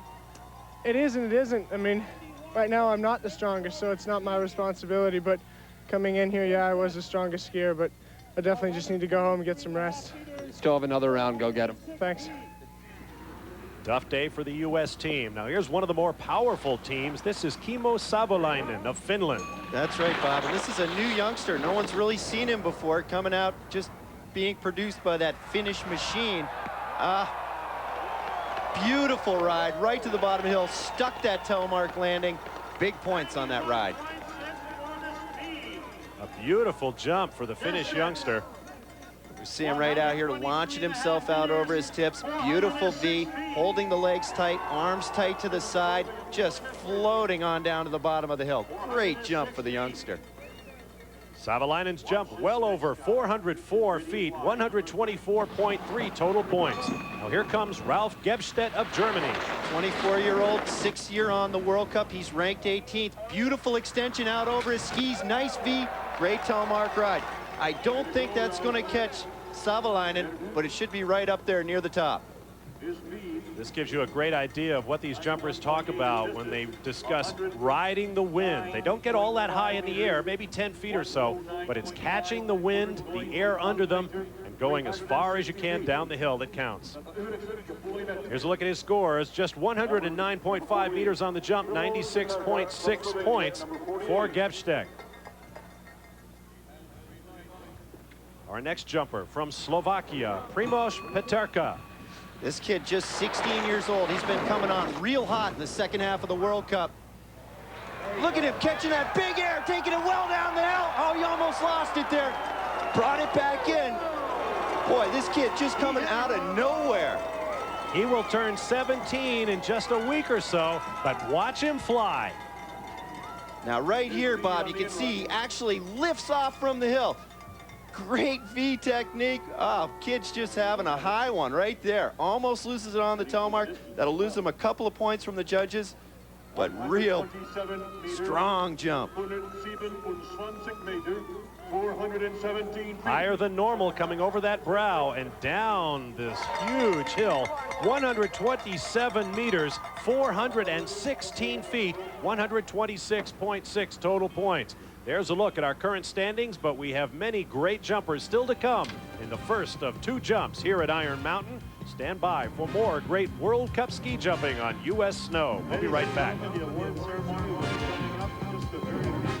You're cruising at 13,000 feet. Winds are moderate, skies clear, a perfect day to jump. It's blue sky skydiving outside Seattle, where you can see the world at 160 miles an hour. So if you're crazy enough to try it, make sure you're smart enough to bring your Visa card, because at Blue Skies, American Express just won't fly. By the way, they do insist you pay first. Visa, it's everywhere you want to be. Can you figure out the cost of a long-distance call? We haven't studied that yet. What do I look like, a mathematician? You don't need to be a math whiz to save with Sprint Cents. It's the simplest long-distance calling plan yet. Just 10 cents a minute, every evening, every night, and all weekend long. That's when I make all my long-distance calls. Call now for Sprint Cents, and you'll also get 10% cash back after a full year. 10 cents a minute and cash back? Even on calls to Hawaii? Doesn't matter how far away. It's still 10 cents a minute. Anywhere in the whole country? What about Canada? Even Canada, just 10 cents a minute all weekend long. Amazing how far a dime will go. And Sprint Cents couldn't be simpler. You'll pay just 10 cents a minute on state-to-state calls forever. I'll buy that. And remember, if you call now, you'll get 10% cash back. Sprint will even switch you for free. So let's review. 10% cash back. It's coast to coast. 10 cents a minute. Forever. And forever. Call 1-800-913-9741. Did he accept the money before the tournament? Because if he did, they're going to have to forfeit the championship. You've got the documentation. I need it tonight. This is our lead story. I know Tyson is fighting where, and I know Tyson is fighting when, but I need to know who that next opponent's going to be. And we're looking at this series. Guys, what do you like better, hurt me or spank me? Spank me. Spank me. Perfect. Okay, well, this is extremely important. If you can get it to me tonight, I can get this on tonight. Welcome back to Pine Mountain Jump in Iron Mountain, Michigan, where Andreas Goldberger, the reigning World Cup champion, has a fan club on hand. Some 10,000 fans expected for today's World Cup jump, the first in 5 years here in the United States. Now, all three of our Olympic medalists from Lillehammer in 1994 are here. Jens Weisflog of Germany, Espen Bredesen of Norway, and Andreas Goldberger, the reigning World Cup champion and bronze medalist at Lillehammer. This morning, Weisflog won a separate World Cup event and moved up from 4th to 3rd in the current World Cup standings behind Ari-Pekka Nikola of Finland and Goldberger, who at this point are threatening to make it a two-man race for the World Cup title. Our next jumper is on the hill. This is Adam Malysz of Poland. Just 18 years old, his best World Cup finish, 13th place. He keeps going. He's going to do a lot better than that today. Another long jump. We're seeing these little kids just tanking it right down to the bottom of the hill today, Bob. Take a look at this replay. We can see how Malysz keeps his knees forward. The power's transferred through the foot. Also note how his shoulders stay low, jettisoning him forward, creating maximum lift. They hit the end of the in run at about 55 miles per hour, and then a split-second motion to get themselves off and down the hill. Just a beautiful transition there from his in-run position right into his flight. Seamless. And notice those slick suits they wear. They may look a little ungainly until they get in the air. They are made to provide lift. And those suits are very carefully measured before the competition begins. Malysz's jump, 120 meters, 394 feet. A good effort. Now here comes Roar Jarkelsai of Norway. This is his 4th year skiing on the World Cup. Got a little twisted there at the end. I think that might have cost him a couple of meters. Solid jump, probably right there in the top 10. In Norway, as in Finland, ski jumping is a national passion. And right here, Bob, we can see he just kind of starts to duck that right shoulder, gets him a little bit twisted towards the end. Still makes a smooth transition into his landing, but I think it did cost him a couple of meters. His overall score, 101.6. Now we prepare for our next skier, Jani Soininen of Finland. 23 years old, another veteran of the World Cup circuit. He was 7th last year in the World Cup. Came up a little bit high with his shoulders, got right back over his skis though. Another long jump. Unbelievable. These guys are just planking it right down to the K mark. 115 meters. You can see right there, he came up just a little bit high, but immediately right back to his skis, leaning out over him, putting his chin right in between his tips. Another beautiful telemark landing. Take a look at his scores. A 115-meter jump, 107 total points. Earlier this year, in an event in Europe, the top 11 skiers were separated by just 7.5 points. So you can see just how important those style points are. Here is our next jumper, part of a big Japanese contingent, Jinya Nishikata. Jinya's gotten 1 second-place finish on the World Cup. Again, we see that air is coming right up the hill. These guys, the last 5 or 6 jumpers have had great air conditions coming up the hill, and you can see how Jinya was in a perfect position to take advantage of that. 120 meters. Great looking in-run position, solid kick, legs locked up tight. Now right here, beautiful V technique. You can see how he's just riding on that cushion of air. Another ride real close to that K point. His jump, 120 meters, 394 feet for a score of 117, and that will move him well up into contention. Lots of great jumpers still to come, including the winners of our competition from this morning. Stand by for more from Iron Mountain, Michigan. We'll be right back.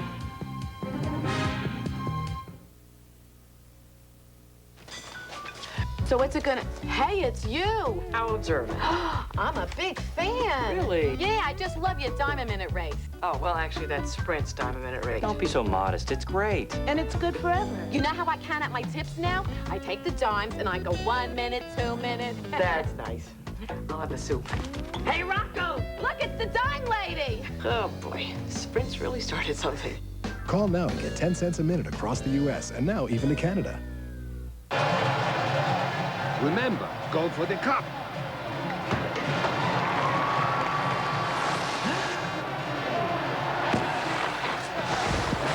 Remember, go for the cup.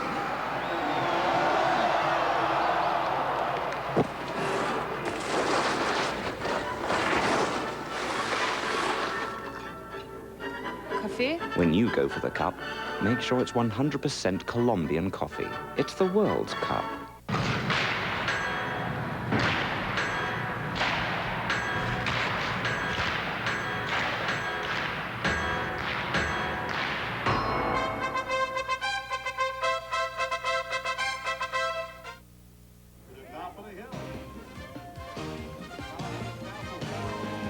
The party is well underway despite the cold at Iron Mountain, Michigan. Welcome back to today's World Cup ski jump. I'm Bob Barcia along with Chris Hastings. In a moment, our next jumper will be on the hill. And with more on his story, here's Tim Singer. Bob, coming up in a moment, Espen Bredesen of Norway. This is a wonderful story of perseverance. Go back to 1992, the Olympics in Albertville. Bredesen finished dead last. Then just 2 years later in Lillehammer at the 94 Olympics, he won the gold medal. The story doesn't end there. Shortly after the Olympics, he was training, doing some gymnastics, and suffered some bone and nerve damage in his neck. But now he's back from that injury and once again in the top 10 in the world. In fact, he is 9th of the World Cup rankings coming into this event. Here is Espen Bredesen. Real champ, another long jump, big V, pretty wide for Bredesen. I don't think he's going to catch Paterka down at 127, but that again, close to 120. They're really stacking up. Distance 118.5. Goes well around the knee, quickly over his skis, big V. And now just enjoying the ride. On top of everything else, he's just one letter away from being ESPN. Espen Bredesen, 114.8 total points. A fine jump. Now here comes Masahito Harada of Japan. Looks good off the end. Really strong. Really high here. Really high. Oh, my God. Oh, holy smokes, Bob. I wasn't sure if he was ever going to come down. Well down the hill, and it gets dangerous if you try to land where the hill starts to flatten out. An enormous jump from the Japanese. Boy, it looked like definitely a new hill record here. Now let's watch this in slow motion, see what he does. Look right here, just a few meters off the takeoff, already into a perfect aerodynamic position. So powerful, so quick. Rotates over the top. Beautiful form here, everything held in place. Now right here, he really starts to leave the hill. Oh my gosh. Now when we've been looking at other jumpers, they're way down here, about 5 feet below Harada. The biggest decision Harada faces is, does he want to land on this landing hill or does he want to shoot for some hill over in Kingsford, Michigan? Harada, one of 2 jumpers that opened this morning's separate World Cup competition with a jump at 131.5. He goes even farther, 140 meters, 459 feet, a total score of 148. That is going to be very difficult to catch in the second jump. I think we have our new leader, Bob. No question about it. Way beyond the hill record. Now here comes Reinhard Schwarzenberger of Austria. Reinhard's been skiing tough in the World Cup all year long. Another long jump. Everything seems a little anticlimactic after watching Harada go 140. Solid, well past 120 meters here. He's already won 1 World Cup this year. currently in 7th place on the overall World Cup Tour, and this is the form that makes that possible. Beautiful jump. Just 18 years of age, a 121-meter jump, 397 feet, 1 1/3 lengths of a football field. Schwarzenberger with a good jump. Now here comes another of the Japanese. 10 Japanese jumpers in all in this competition, the biggest contingent of any nation. This is Hiroya Saito. Yep, Japanese jumper, 25 years of age. Best World Cup finish this year was 6th place in his home hill in Sapporo. 140. Not a bad looking jump. 119 meters. 119 meters, Bob. That should put him right somewhere in the top 10. It's going to be a real dogfight for 2nd place. 6th of the World Cup standings coming in, 119 meters. Total points, 112.7. No victories yet for Saito. Looking for one here today. Now here comes another of the Finns and another young jumper, 18 years of age, a former junior world champion, Janne Ahonen. They've been grooming Ahonen for the past few years. They look at him as being their next great jumper. Sporting that Darth Vader look with that mask. A lot of skiers use them, seem to think it helps increase their speed on the in run. The sport is all about aerodynamics. 113.5. They have a low jump. Remember, Harada well above those colored markers in the background. For Ahonen, 113.5 meters, 105.3 total points. He'll have to improve that greatly in the 2nd jump. But that jump is still a ways away. The top jumpers of the World Cup circuit are coming up when we return. Have you ever felt like men and women are from 2 different planets? Then get ready to order this video. If a woman's in a bad mood, the secret to helping her get in a good mood is getting her to talk. If you can get her to talk, the more she talks about what she's feeling, the more her feelings will change. John Gray is the author of the bestseller Men Are From Mars, Women Are From Venus. It's been published in 19 different languages and sold over 3 million copies. If you want to understand the differences between men and women, order Dr. John Gray's entertaining seminar. Available now for the first time on video. A $34.95 value. It's yours for only $9.95. When men talk, it's basically one reason: to convey information to create a result. Dr. Gray's tools, exercises are just immediately useful. When women need emotional support, they give us signals.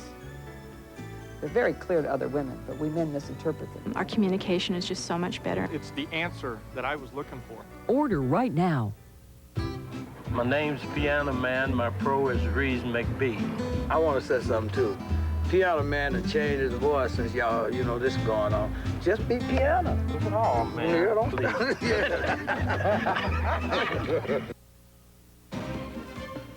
Welcome back to Iron Mountain on Michigan's Upper Peninsula, and I can tell you there is no college town on the weekend of the big game that is more excited about competition than the good citizens of Iron Mountain. We've had a great time here this weekend, as have all of these elite ski jumpers from around the world. And here is one of them now.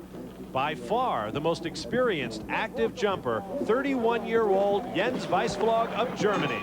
Bob, this is a really tough position for Jens to be in. He knows that Harada's already gone 140 meters. That's probably making him a little nervous up on the top.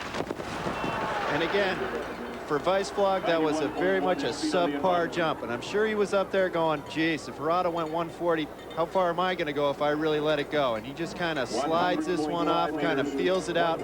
Heck, he's already won 1 World Cup today. Why push it at 31? In fact, he did not push. 99.5 meters, well under the 131.5 meter jump he produced this morning. 71.1 total points. Jens Weisflog might have just taken himself out of this competition the way we're seeing these guys jump. Now here comes the reigning World Cup champion, 23-year-old Andreas Goldberger of Austria, who joined his national team at the age of 15. Now Goldberger's ranked #2 on the World Cup this year. He needs to try to pick up some ground on Ari-Pekka Nicola. I'm afraid he's going to need more than that. This has not been a great weekend thus far for Goldberger, who comes into this competition having just won the World Ski Flying Championship a week ago in his native Austria. Now, Bob, the wind has really died down here for the last couple of jumpers, costing both Weissflog and Goldberger meters on the hill. 110.5 meters, 95.4 total points for Andreas Goldberger. Now here comes the current World Cup leader and the man Goldberger is chasing for this year's title. This is Ari-Pekka Nikula from Finland. And that's why he gets to wear that funky yellow bib, Bob, is because he is the World Cup leader. He's won 2 events this year, been consistent all year long. Still looking for his first individual gold medal in Olympic and World Championship competition. Looking good over the skis. Now right there, you can really see, Bob, how the air lifted him right up off the hill, getting him down there near those long jumps that we saw earlier. A good first effort for Ari-Pekka Nikula, 26 years old. Bob, you can't overemphasize the importance of wind in a ski jumping tournament. As we watch him stretching out over his skis, right here, catching a blast of wind. If you look at this flag, you can see how it's blowing straight up the hill, creating a pillow of air for Nikula to float on, and he's in the perfect position to take advantage of it. Carrying on down the hill, and there's an audible gasp from the crowd when they see a skier catch that pillow of air. 121 meters, 397 feet, 120.3 total points. A good first effort. So as we come to the end of the first of 2 jumps, here's how they stand. A great battle basically for second place, chasing that monster jump of 459 feet laid down by Harada of Japan. As you take a look at the top 10, we have 3 Finns and 3 Japanese in the top 10 positions. Now, as for the U.S. ski team led by young Matt Kuusinen, none of our jumpers have made the second round. And with more on that story, let's get down to Tim Singer, who is standing by with their coach. Well, as we saw during the first round of jumping, some of the American jumpers struggled a little bit, but keep in mind there has been a lot of changeover in this program. Virtually all of the 1994 Olympic team has retired, and a new youth movement is in place. I'm joined by the head coach of the U.S. team, Alan Johnson. What's the plan down the road for these kids? Well, Tim, right now our long-range plan is looking to 98 in Nagano. We've got a group of about 4 or 5 guys. They're all between the ages of 16 and 18. 18's our oldest guy, so they are kind of young, but within a year and a half, that's enough time for someone that age with the proper program and training to catch up. What do you do to keep them from getting discouraged? Well, I'll tell you about that tonight after we finish up the competition here. We had a little bad luck today.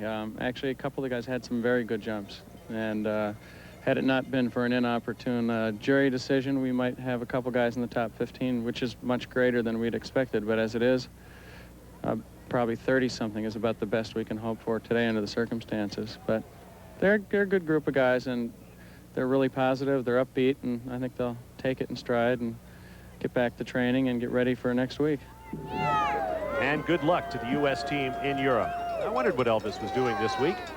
Now, for those of you who follow alpine ski racing here on ESPN, what these jumpers are doing and the gear they're doing it with may seem a little unusual. Earlier in the day, Chris Hastings took this look at a ski jumper's gear. What I have here, I have the tools of the ski jumping trade. Very simple. Ski, boot, binding.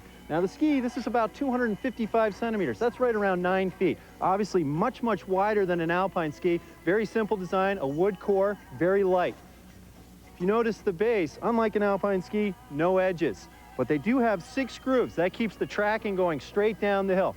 For the bindings, it's much like a cross-country binding. You have the toe piece where the toe clips in, and then a free heel that allows the skier to lean out over the tips and hopefully ride these magic carpets right down to the bottom of the hill. All right, thanks, Chris. Cheese on a brat. That looks good. Tim Singer still hasn't delivered for Chris and myself. And we have a few minutes remaining before we begin the second jump, and he still has plenty of time to make good. We'll be back in just a moment.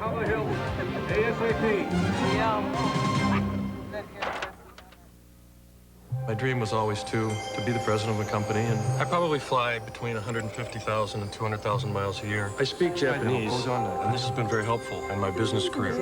Northwest Airlines has designed their international connections with the business traveler in mind. Because Detroit's a hub, you make your connection in 2 or 3 hours less time. My time is most valuable when I'm out visiting customers, visiting factories. You have to be there. You can't fax a handshake. You can't fax a look in somebody's eye. Hi, who's this? Mel? What you thinking about, Mel? Something sweet. Like what? Creamy caramel? What would you like to do with it? I'd cover it with roasted peanuts. Roasted peanuts and creamy caramel? Mel, you're making me so hungry. What you want is a payday. Rent a Blockbuster video and get your second video rental free with 5 UPC codes from these Leaf candies. When some ref starts blowing his whistle like he was Benny Goodman, you can't blame a cat for getting kooky. The boss from Indiana wears a sweater on his back. He will grab a chair and part your hair if you give him any flack. Hey, Indiana, that team is one class act. Hey, those V-necks are gorgeous. Do they come in Angora?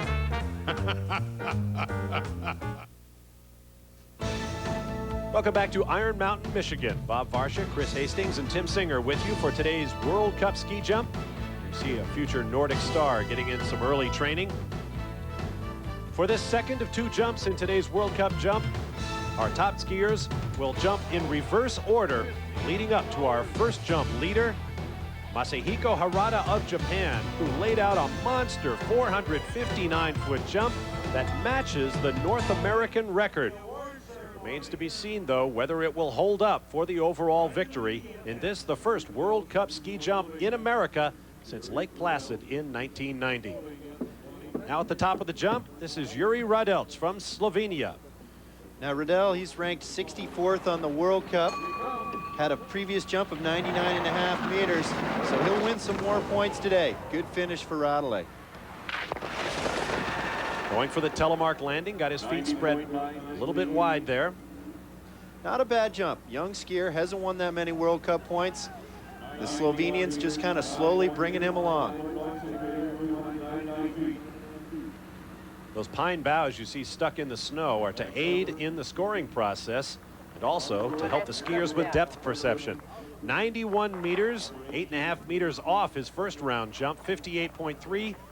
The points for a total of 135.4. Now here comes our next jumper.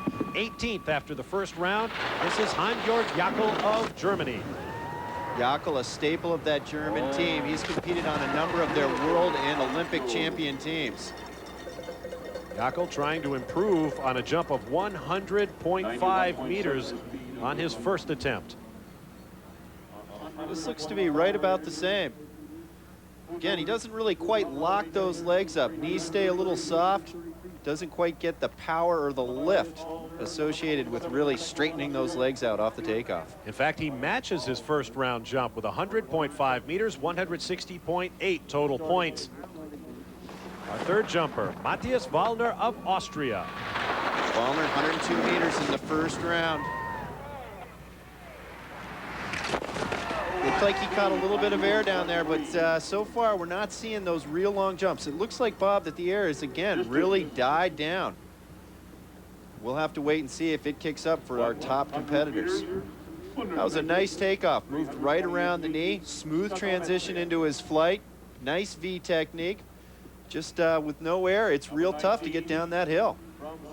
102 meters on his first jump, 100 meters even on his second, and a big smile from Wallner.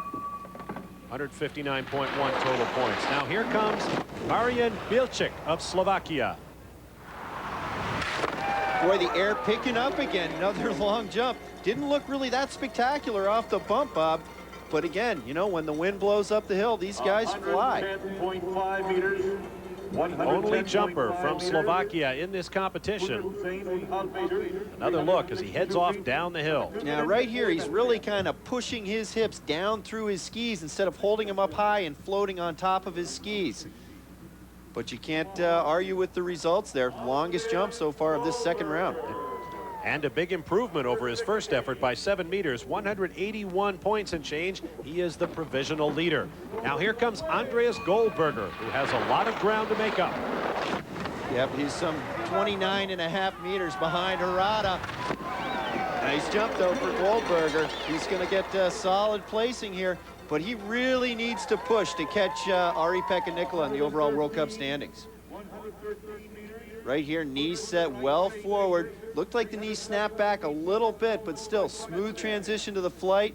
Look how quiet he is into the air. Nothing moving, floating for all he's worth. Beautiful telemark landing. That'll get great style points. He improves to 113 meters, 371 feet, 200.3 points. He is now the provisional leader, but with lots of great jumpers still to come.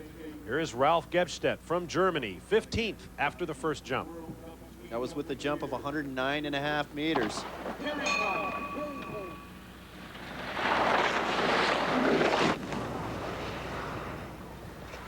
Powerful long jump. Looks like he's hanging back a little bit. Never really seemed to quite rotate over the top of his skis. Was just kind of hanging a little bit behind. Let's see if we can see what happens on the end here. It looked like he came up a little bit high with the shoulders. Kind of fell through with the hips, but a good jump, but not good enough. 111 meters. Total points, 194.9. Not enough to overtake Goldberger. And now from France, Nicolas Dessoum.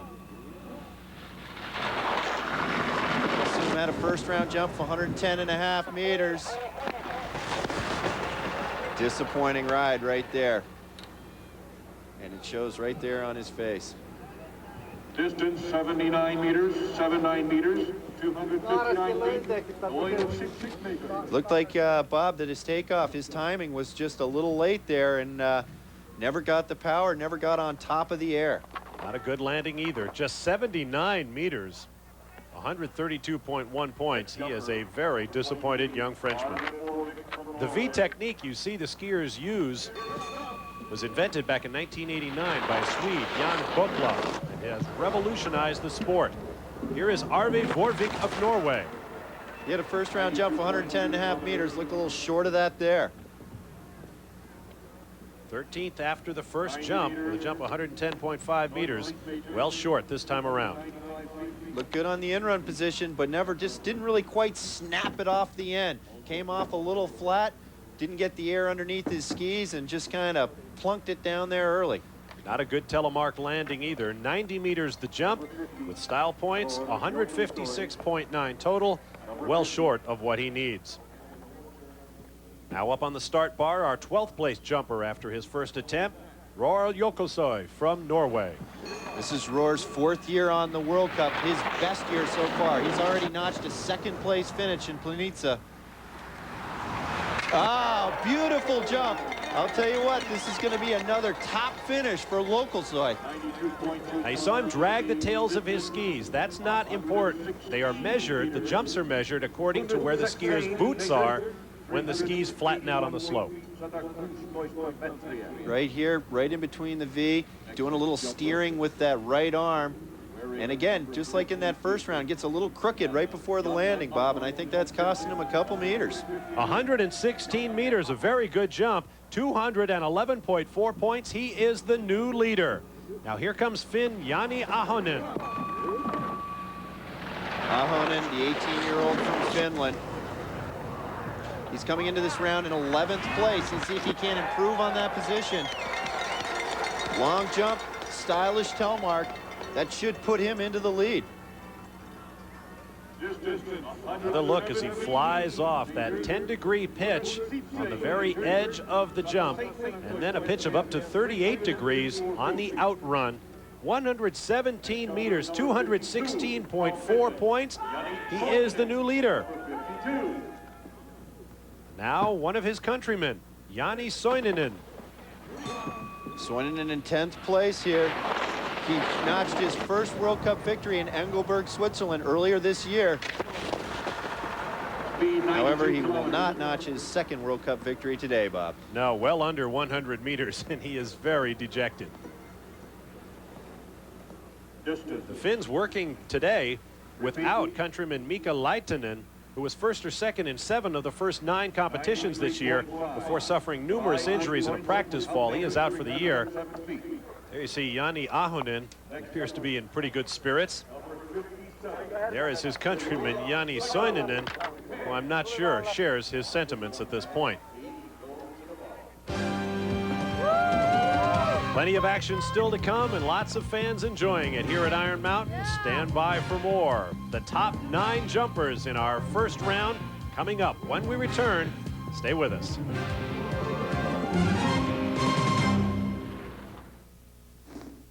How would you feel if you got home after buying a dozen eggs and found there were only 9 in the carton? Or you went to an ATM machine and you pushed the $50 and you came home and found you only had 45? You'd be angry. You'd be very angry. That's what they do at AT&T and MCI and Sprint. You're paying for time with them for your residential service that you're not using. They round up to the next minute. We don't do that at LCI. LCI charges in 6-second increments. AT&T, MCI, and Sprint charge you for a full minute. You use 1 minute and 6 seconds, and they charge you for 2. You use 2 minutes and 12 seconds, they charge you for 3. At LCI, you get what you pay for. Pick up the phone right now. Call us. Save yourself money. Call now and switch your home long distance to LCI International, and you'll receive up to a $75 value in long distance services. LCI International is a very different long distance phone company, and we know you'll like the difference. Welcome back to Iron Mountain, Michigan, a community with its own world-class large hill ski jump. Community that has produced a number of great ski jumpers. Back at the 1960 Olympics at Squaw Valley, the entire U.S. Olympic jump team came from right here at Iron Mountain. Continuing with our second of 2 jumps in today's World Cup competition, this is Hiroya Saito of Japan. That's right, Bob. Saito went 119 in his first round. Good height. Nice jump. We haven't seen that many long jumps here in the second round. That looks like a very competitive jump. I imagine that'll put him into first place. See the concentration written on his face. 55 miles an hour at the end of the jump. And launching into space, trying to get every available inch down the slope before touching down. Next jumper, number 54. His jump, 113.5 meters, 218.5 total points on the day, and he is the new leader. But there are more jumpers still to come. This is Espen Bredesen of Norway, 8th after the first jump. Bredesen had a first round jump of 118.5 meters. Needs to go right around 115 to take the lead here from Saito. That looks awful close. Cowbell's a tradition in skiing sports. In fact, they've added a twist here at Iron Mountain. Folks honk the horns of their cars out in the parking lot. If it gets too cold, one out, sit in your pickup truck, and honk your horn to congratulate a good effort. This is kind of an interesting angle here. We can see how Espen Bredesen is really kind of tilted off to the right-hand side. They're really using that right leg more than the left leg, it looks like. Right shoulder up much higher than the left shoulder. This kind of gives them not quite a symmetrical look in the air here. Still manages to squeeze this down to 114 meters, however. So former world and Olympic champion. He knows how to get the job done. 114 meters on that jump. And his point total of 221 for the day moves him into the lead. Now here comes Reinhard Schwarzenberger of Austria. Schwarzenberger, a 2-time winner here on the World Cup circuit. 121 meters the first round. Comes up a little short on that ride. Not quite as long as Bredesen or Saito. We'll have to wait for the distance. Reinhard is showing us some excellent V technique, however. Now take a look here.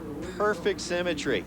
Back in 5-10 years ago when they were skiing with their skis parallel, the skis would be up like this, and you can see the surface area they had to float on. Not that great. Now look at the surface area that Reinhard has here to float on. Much, much greater. The result is much longer jumps for these youngsters using the V technique.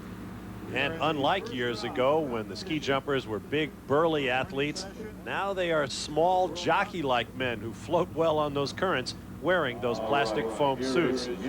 Disappointing jump for Schwarzenberger, 102.5 meters, 199.3 points. He will not break into the lead. People were here yesterday in great numbers. Here's a look at our current standings. Espen Bredesen of Norway currently atop the charts, but we still have our top 5 jumpers from the first round still to make their second attempts. We'll be back to show them to you when we return, so stay with us for more from Iron Mountain. I never thought I could make a hand-cut dovetail joint until I picked up Cabinet Making, the first volume of The Art of Woodworking.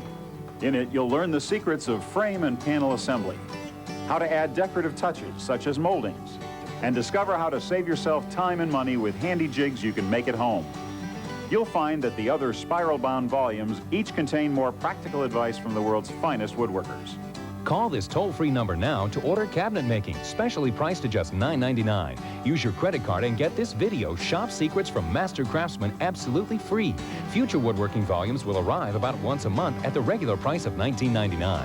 Keep only those you want, cancel anytime, and keep the free video as our gift. The Art of Woodworking gives you the confidence to tackle any project with the results you'll be proud of. To order, call 1-800-791-5599 and ask for cabinet making for just $9.99 plus shipping and handling. To get your free video, have your credit card ready. Call now.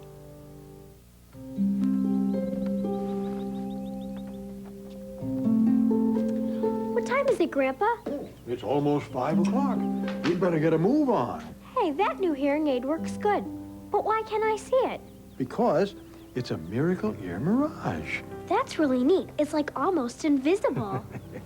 You know, for a long time, me and Grandpa never talked. Mom said his hearing was bad. I couldn't make out what she was saying. So I called Miracle Ear for a free video, Hearing Loss in You. I learned a lot of important things about hearing, including ways to help myself. You know, it's sad going through life not hearing what your family's saying, particularly when you might learn how to help yourself with this free 15-minute video. Tell me some more about fishing, Grandpa.